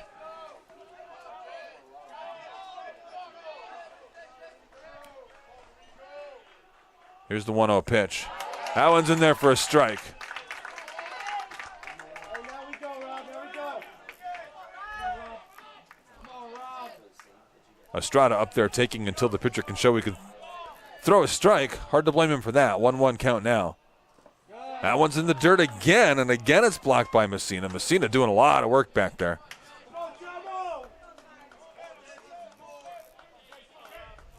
And once again, Messina with a quick glance towards the dugout. Now it's 2 balls and 1 strike. 2-1 pitch from Arrigo.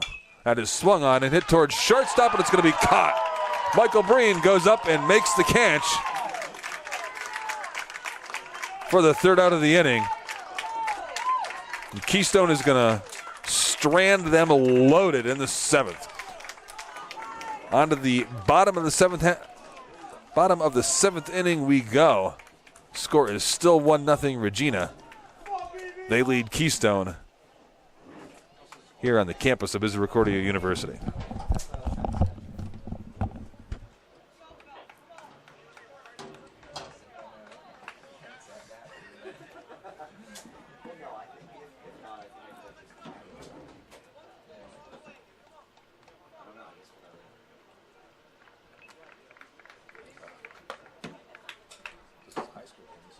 Yeah, really.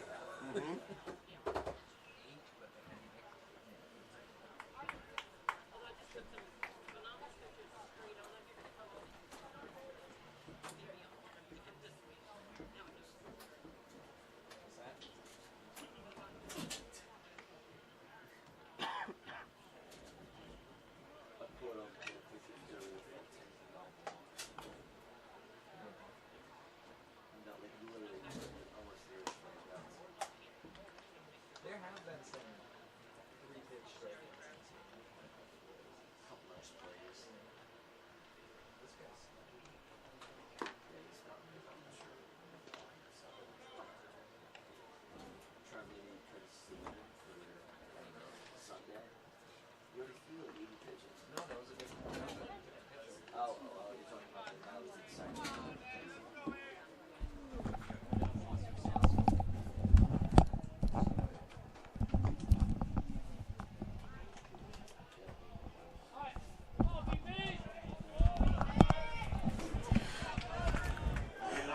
Brian VR stays out on the mound for Keystone as we head to the 7th inning, the bottom of the 7th inning. This will be Brandon Grover, who has scored the game's only run. That was back in the 2nd inning, leading off for the Seahawks. He takes the first pitch low and away for ball 1. Grover is 1 for 2 on the day. Singled in the 2nd, eventually came around and scored. Struck out in the 4th.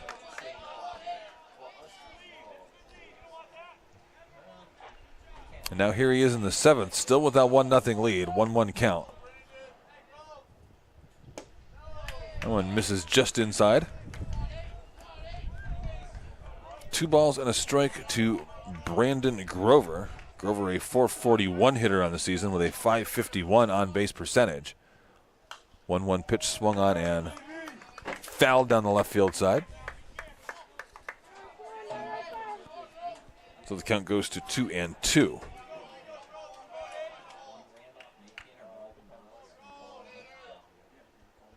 Grover fouls another one off. Chopping those out towards Mangelsdorf Field here on the campus of Misericordia University.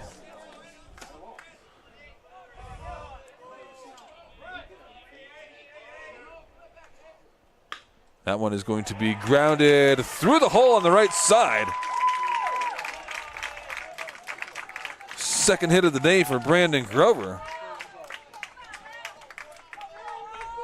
Single to right field. First time he hit safely, he eventually came around and scored. He's got Will McCarthy hitting behind him now. Sun has come out. Temperature's up to 62 degrees here in Dallas, Pennsylvania. The wind has died down, so it's turned into a pretty nice day. Here's McCarthy. First, they're going to throw behind Grover.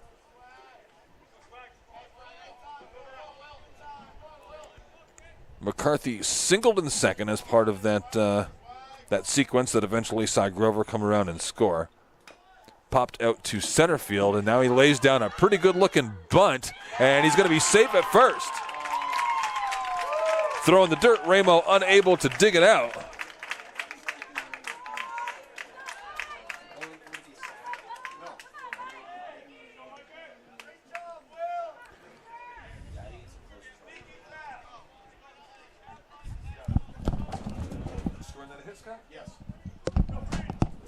Official scorekeeper is going to call that a infield single for Will McCarthy. That'll bring up Michael Breen. Breen, the shortstop, 311 hitter, struck out his last time in the fifth inning.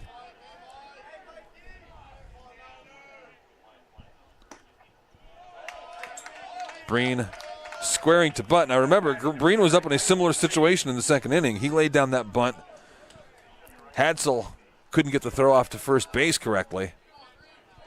That's what led to the run by Grover. This is kind of a mirror image of what we had in inning number 2. 1 ball, no strikes to Breen. Breen squares to bunt. Runner from second takes off immediately. And they went for the runner at third, didn't get him. Everybody's safe.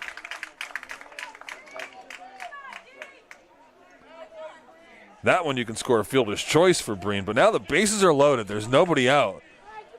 And here comes the catcher, Messina. And after Messina, Platt and then the top of the order.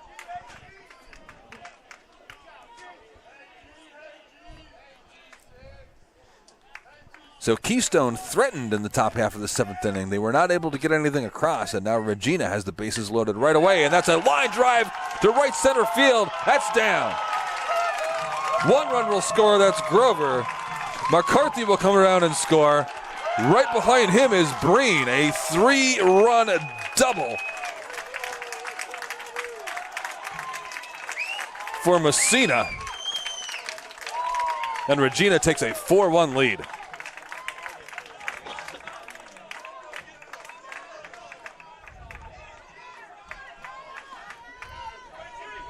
Gianfranco Messina comes up with the big blast in the big spot, clears the bases. So he's standing out at second base, still nobody out, and Kyle Platt, the second baseman, comes to the plate now with a 4-1 lead for Regina.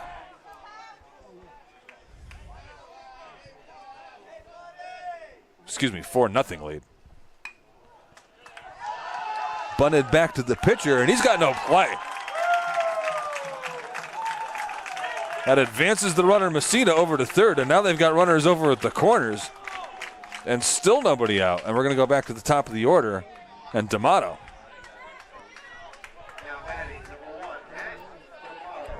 VR still out there on the mound. Possible he was left out there a little bit too long.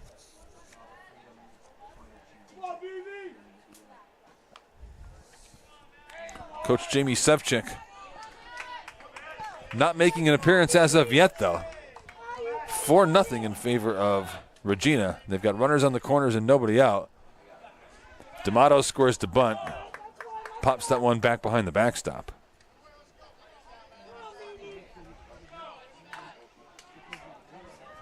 So Regina playing a little bit of, well, playing a mix, a little bit of small ball, some bunts, and then the big line drive double by Messina. They've got the 4-0 lead. Throw back behind Platt over at first.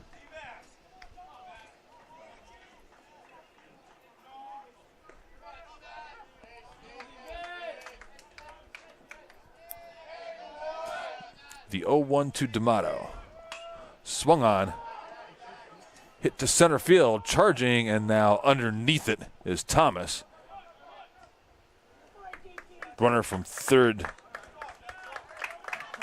Messina did not try to tag and score on that. He gave it a look. Stopped. That's going to be the first out of the inning.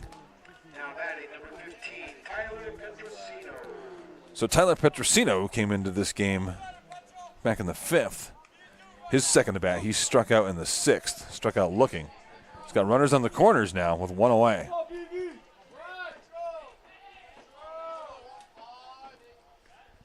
He squares to bunt, but he pops that one up. It's going to land on the dugout on the first base side.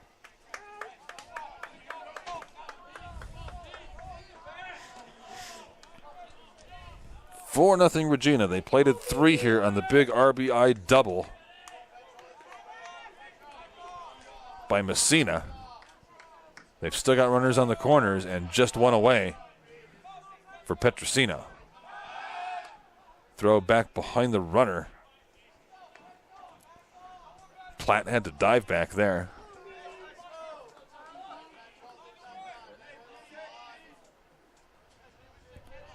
No balls, 1 strike to Petrosino. That one's high. Platt takes off for second. He's in without a throw.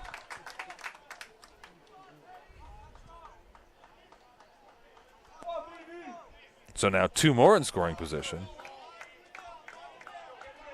Regina already has the 4-0 lead, looking to add to it here. Runners at second and third with just 1 out. Petrosino takes that one away. Runner over at third is Messina. He had the big 3 RBI double. Kyle Platt behind him at second base. Petrosino at the plate facing a 2-1 pitch here. Swings and misses at the breaking ball. Now the count goes to 2-2.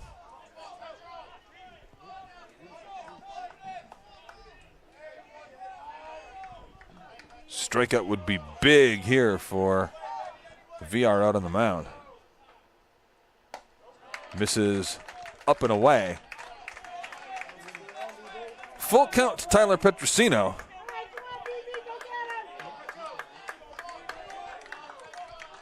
Runners at second and third, 1 out. Here in the bottom half of the 7th. Already 3 across for Regina. He misses well outside with that one. So now they are loaded, and we're getting into the heart of this Regina order. Christian Home with the DH, 469 hitter with 5 home runs on the season.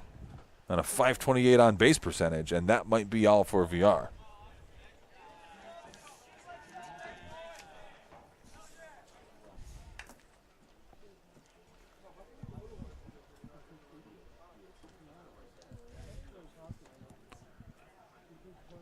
This inning started with a single by Brandon Grover and then another one by Will McCarthy.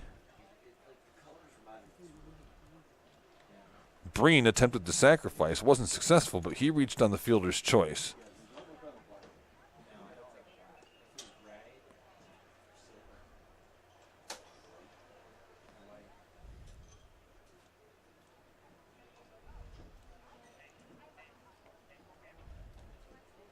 Now everybody was safe on Breen on Breen's play on the fielder's choice, so that loaded the bases for Gianfranco Messina. Messina, with the bases loaded and nobody out, hit a ringing double to right center field. Scored Grover, McCarthy, and Breen. And VR is going to stay in there. With 1 away and the bases loaded, and he's going to face Christian Homa. Homa, left-handed hitting DH. Was hit by a pitch in the first. And he's 0 for 2 after that. Popped out to center field in the 3rd. Grounded to short in the 6th. He's got a chance to do damage here, though.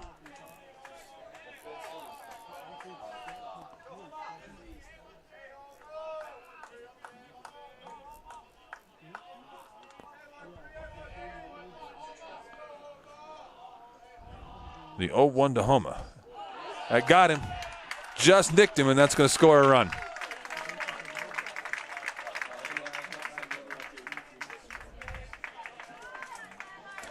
Messina will come in to score. Platt advances to 3rd. Petrosino goes down to first. And it's 5-0 now in favor of Regina. Now batting number 19. And now the big first baseman, Tyler Canoe. 285 hitter with 7 home runs on the season. And with Canoe, they will have batted the order as well here in the 7th inning. So a big 7th inning.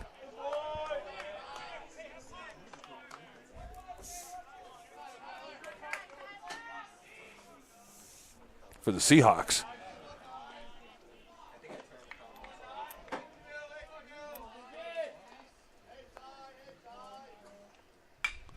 That one's going to be a fair ball just inside the first base line. Takes a big ramping hop off of the lip into the outfield. 2 runs are going to score, and it is 7-0 in favor of Regina. Platt scored. O'Rourke came around to score. Homa advances to third.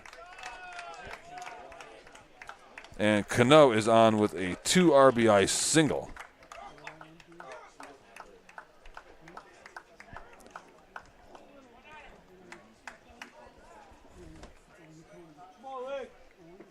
And that is probably going to do it for VR now.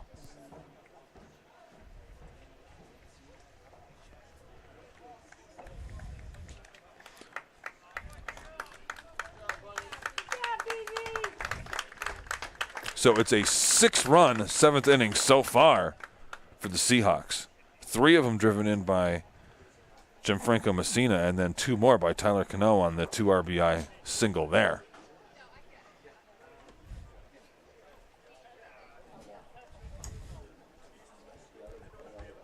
So VR had himself a pretty decent game through 6. Just trailing 1-0. Had done a nice job of keeping his team in this contest. But it got away from him here in the 7th.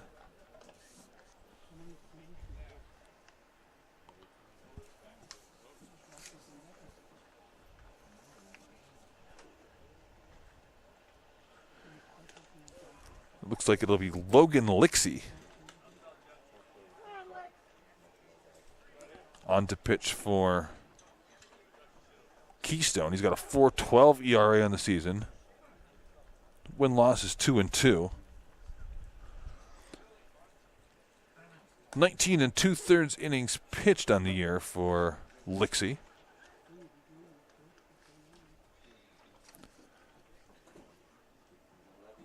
Ten walks, 9 strikeouts over those 19 innings. So the strikeout total is a little lower than you'd like it to be, and the strikeout to walk ratio is more of a 1-to-1 thing than a 2-to-1 that you'd really like. And he's coming into a tough spot here where he's going to have runners on the corners. Only 1 out in what has already been a big inning. Now pitching for the Giants, number 7, Logan Lixie. So a tough spot for Lixie to come in. And it's going to be Grover. The Seahawks, number 8, Brandon Grover, who led off this inning with a single, came around and scored on the Messina double. So Regina has batted the order here in the 7th. And they are still cooking with runners on the corners and 1 away. Lixie misses up and away with his first pitch. 1-0 to Grover.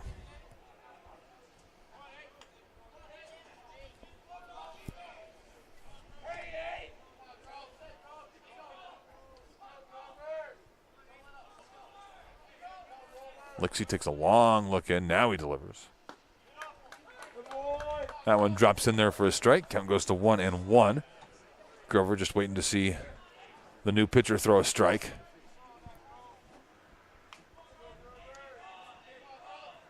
It's Christian Homa over at third base. He got on when he was hit by a pitch.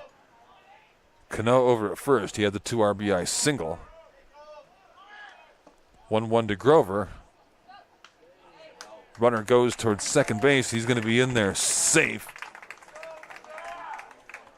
So still on base for Cano, and now it's runners at second and third. with the ball and a strike to Brandon Grover.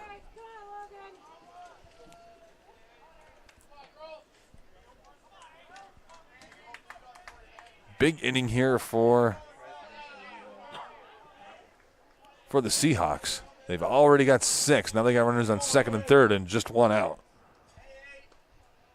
2 balls and 1 strike to Grover.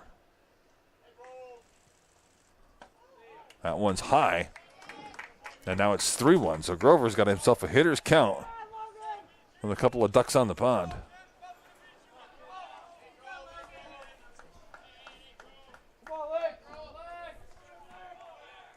Logan Lixie, as we mentioned, just coming into a difficult situation here. Looked like maybe he was a little confused by the sign there. Now they're on the same page. That one's going to miss inside. That's a walk for Grover, his second time on base this inning. And now they are loaded. Grover at first. Canoe over at second and Homa at third. Will McCarthy, who has 2 singles on the day already, the third baseman, steps into bat now. He's got him loaded with just 1 out.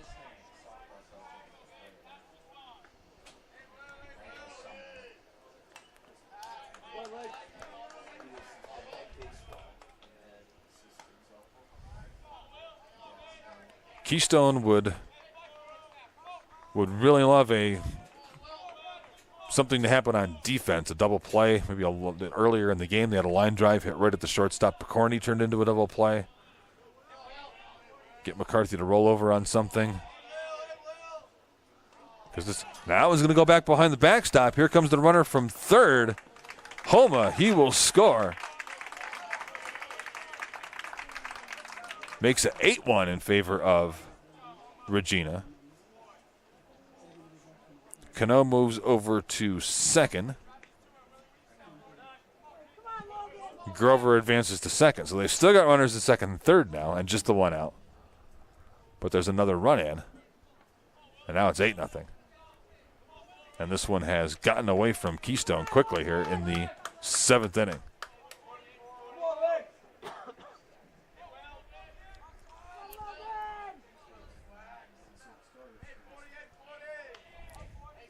One pitch to McCarthy.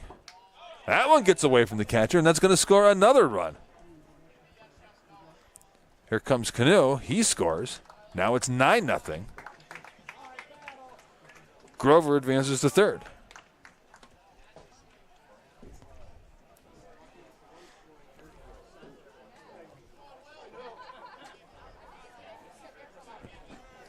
Acosta unable to block that one.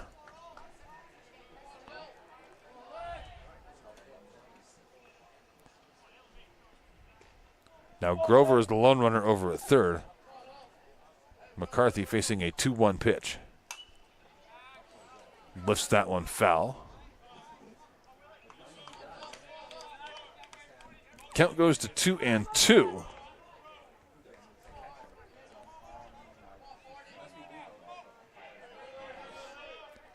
Eight runs in this inning for the Seahawks.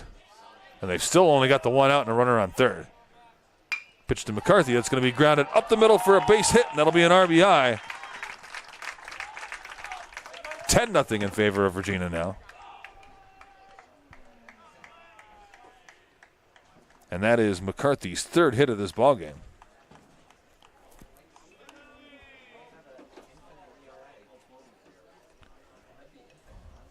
So now with a runner at first, and the shortstop Michael Breen due up, that might be all for Logan Lixie.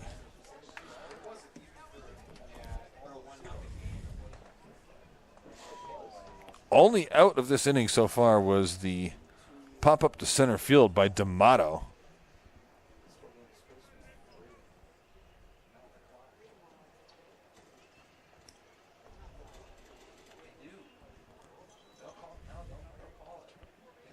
Grover singled, McCarthy singled.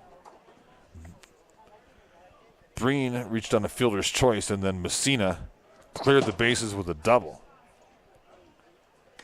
Kyle Platt singled after that, and then D'Amato recorded that pop fly out to center field. Petrosino drew a walk. Homa was hit by a pitch. That loaded the bases up, and then a 2 RBI single by Cano extended the lead for Regina. Since then, Grover has walked, and then McCarthy just hit that RBI single.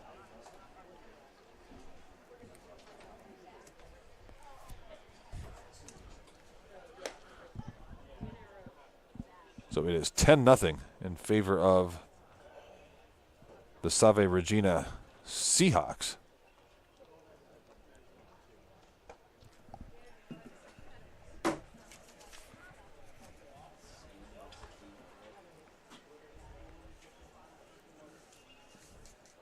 This will be Kevin Murphy into pitch now.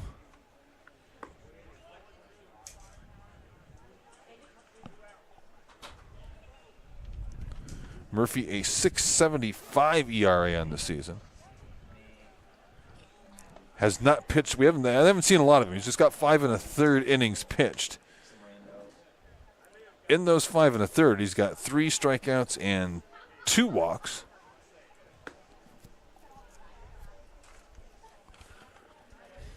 Now pitching for Keystone, number 43, Kevin Murphy. So we'll see what Murphy can do here. Now batting, number 9, Michael Breen.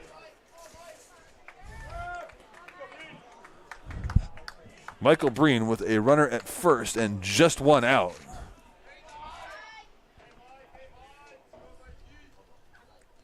And Murphy hits him with the first pitch.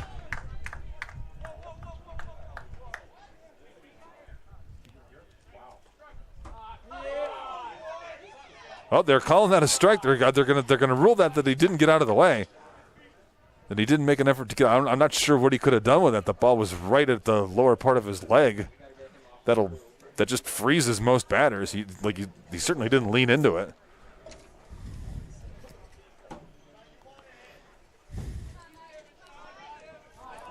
I had already marked down the hit by pitch in my scorebook over here.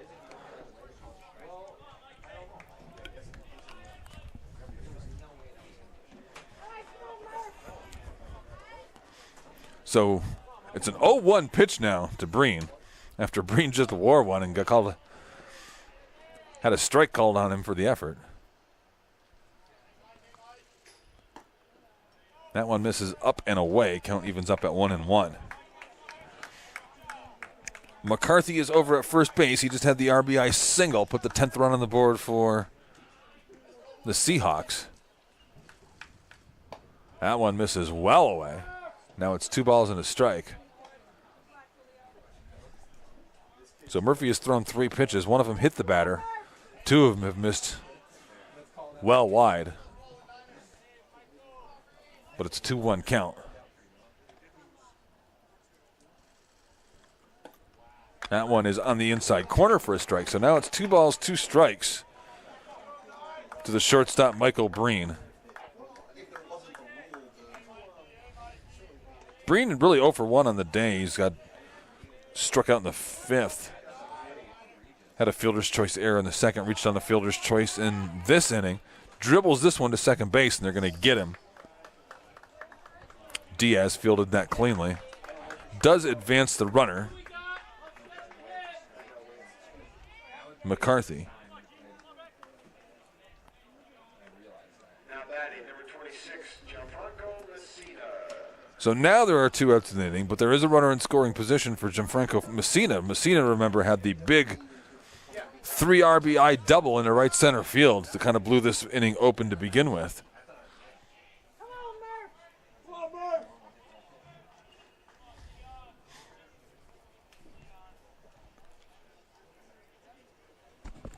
Murphy looks in. Now delivers to Messina. That one misses outside. 1 ball, no strikes to the catcher, Messina. Base runner over at second base is McCarthy. 1-0 pitch swung on, looped over to right field. This is Estrada going back. He camps underneath it and makes the catch. So that inning finally comes to an end after Regina scores 9 runs. They take a 10-0 lead. We have played 7, and now the Regina Seahawks are firmly in command. We will be back for inning number 8 here on the campus of Misericordia University in a moment.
Now in the game, Salve, Regina in center field, number 25, Shane Williams.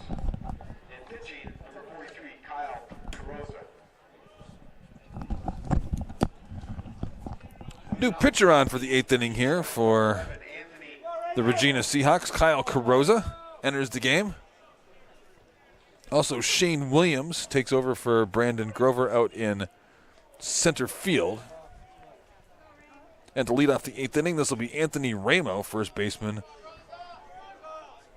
for Keystone. He singled his last at bat in the 6th. Takes that one on the outside corner. Hard fastball from Carosa. Ramos struck out in the 1st, popped out to 2nd in the 4th, so he's 1 for 3 on the day. Takes a hack at that one, fouls it back over the 3rd base dugout. And now he's behind 0-2. 10-0 in favor of Salve Regina. And there's the strikeout.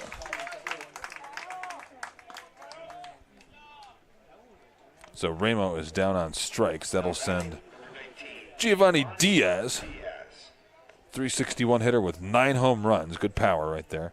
Diaz and Yastrzemski, this 4 and 5, the 4 and 5 spot in the order. For Keystone, a lot of power there. Right now they're down 10-0 and coming up without runners on base, though. Diaz takes the first pitch inside for a ball.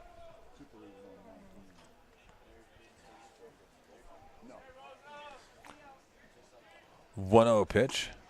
Drops in there, breaking ball for a strike. 1 ball and 1 strike to Diaz. Diaz has walked twice today. He walked in the 4th. Walked in the 6th, got stranded both times. He struck out back in the 1st inning to end that inning. And he's behind 1-2 here.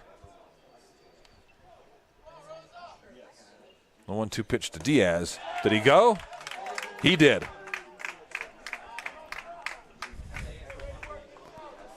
So Diaz down on strikes. So Kyle Carosa comes in, strikes out Ramos, strikes out Diaz. And now he'll face Griffin Yastrzemski. Big lefty. He has struck out twice today, though, and grounded into a double play in the 4th. Takes a big cut at that first pitch. Misses, and he's 0-1. 2 outs here in the top half of the 8th. He's going to line that one towards the first baseman, Cano. He gathers it up, steps on the bag, and it's a quick 1-2-3 inning for Carrozza.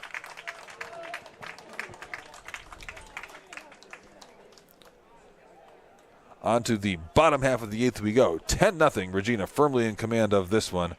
This is regional bracket NCAA Tournament Division III baseball here on the campus of Misericordia University.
So Kyle Platt will come on to lead off the bottom half of the 8th.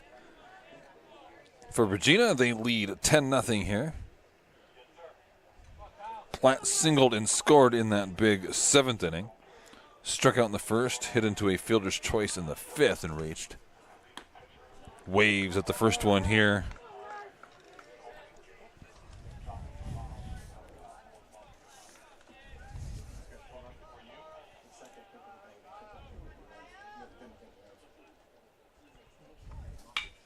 That one is going to be lined right at the shortstop, Picorni.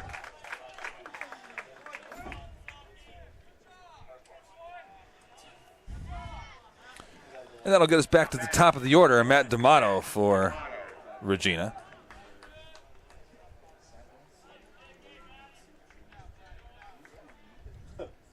In a game where his team has scored 4 runs, the leadoff batter is 0 for 4 here, D'Amato.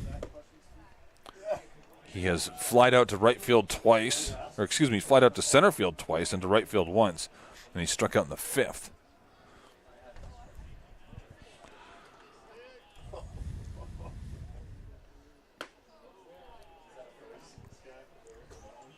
That one's inside.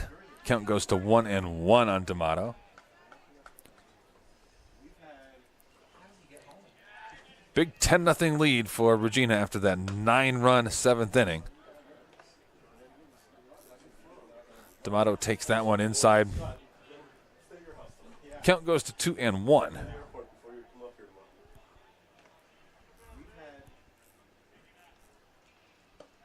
D'Amato takes just off the plate there. Draws the walk. So that's D'Amato's first time on base here in the 8th inning. It'll bring up Tyler Petrosino, left-handed hitting outfielder. This is his 3rd at bat. He is struck out and walked. Pops this one up towards third base. Hadsel in foul territory drifts and makes the catch. So a quick out registered on Petrosino there for the first out of the 8th inning, and that'll bring Christian Homa.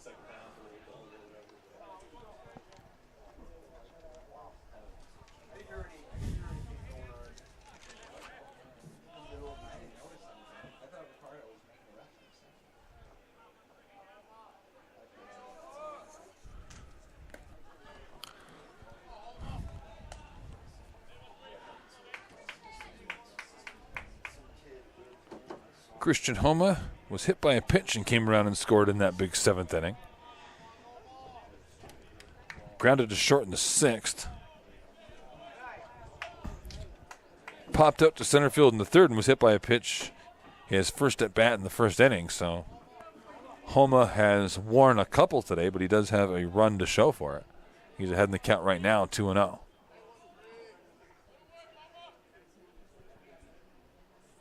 One away here in the 8th, and that's going to be a line drive straight up the middle. That'll be a base hit. D'Amato advances to 2nd. Well struck ball by Christian Homa. Now batting, number 19, Tyler Canoe. Tyler Canoe, the big first baseman, had a 2 RBI single as part of that big 7th inning. Comes to the plate now, and he's got runners on 1st and 2nd with 2 out.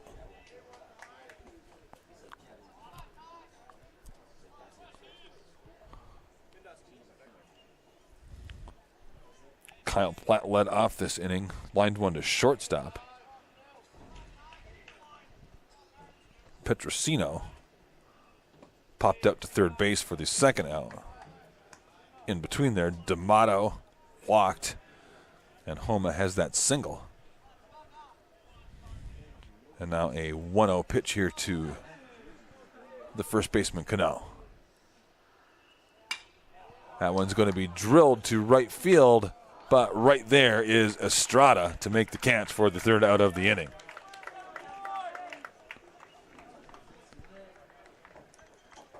So Regina does not add to their lead here in the 8th. It is still a 10-0 ball game as we head to the top of the 9th. Keystone with an awful lot of work to do in the 9th inning if they want to force the bottom of the 9th, and I will rejoin you for that in just a moment.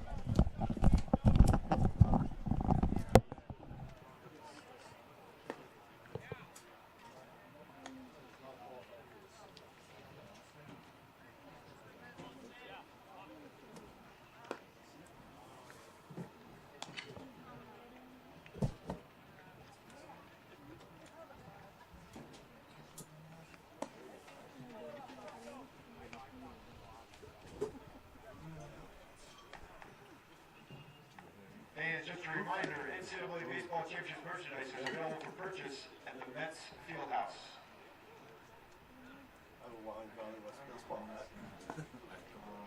Now pitching for Salve, Regina, number 50, Nicholas Santo.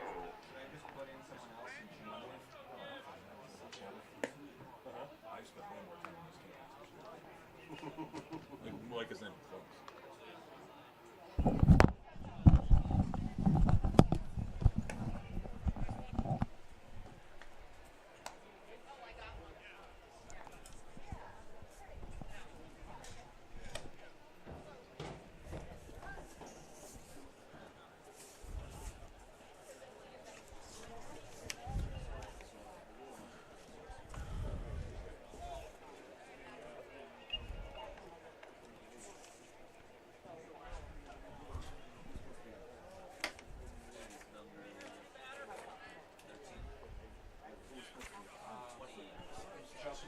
So Greg Verano will lead things off here in the top half of the 9th. Pitch hitting for Justin Mann, the left fielder. Verano, first pitch swing, hits that one towards the second baseman, Platt. Platt throws on to first, and there's one away quickly.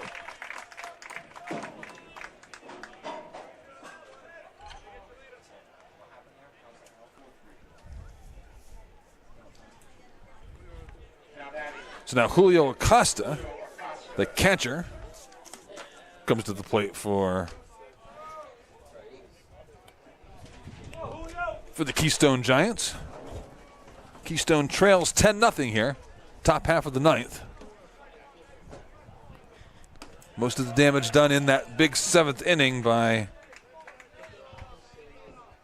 the Seahawks of Regina.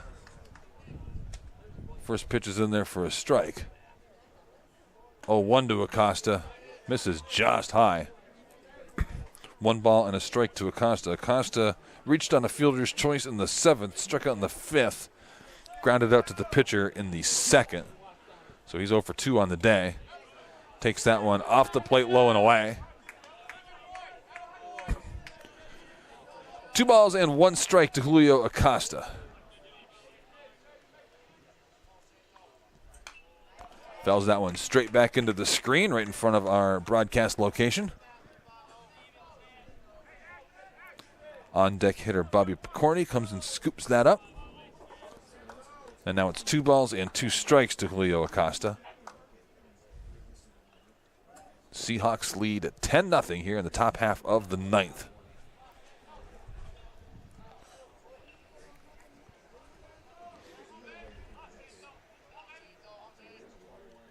That one well inside. Acosta had to lean away from that.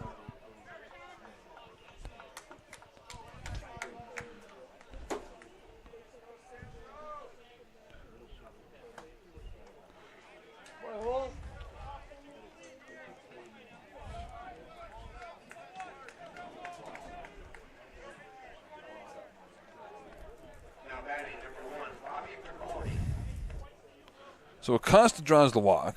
Come on, Bobby.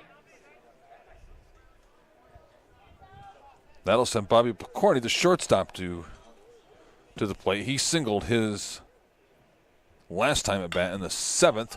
Hits that one right at the third baseman, and then the throw back down to first. Not in time. Acosta able to scramble back. But a line shot right at McCarthy. Picorni hit one hard. So now Josh Parks steps into the game. Hitting for Hansel, the third baseman, as Keystone is down to their final out here in the top half of the 3rd. They do have a runner on first. So Parks trying to keep them in this ball game, as we have been joined by a rather sizable B in the broadcast booth.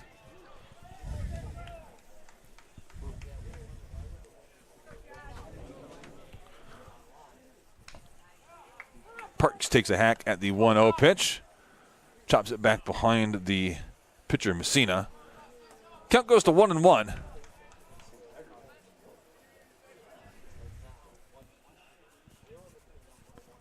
Here's the 1-1 pitch to Parks. Fouls that one off back behind the backstop.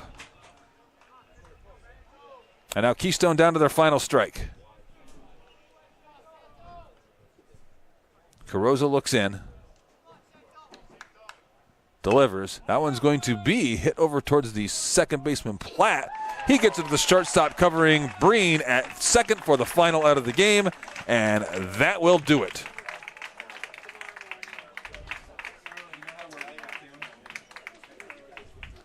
So 10-0 is your final.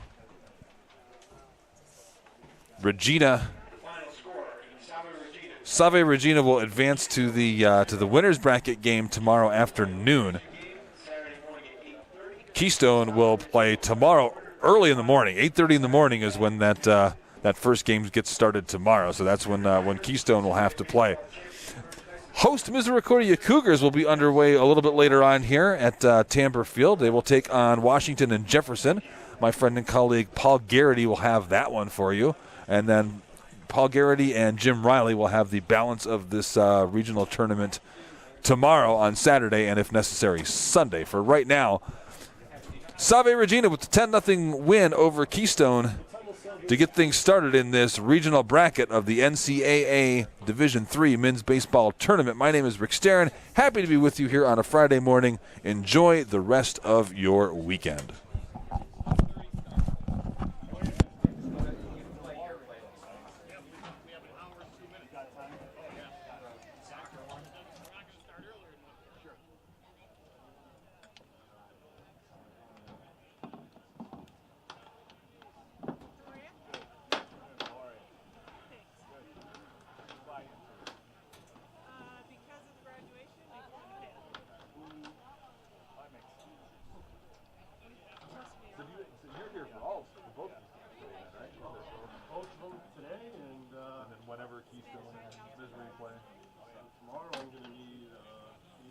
They don't send Joby down or somebody to cover the Keystone games?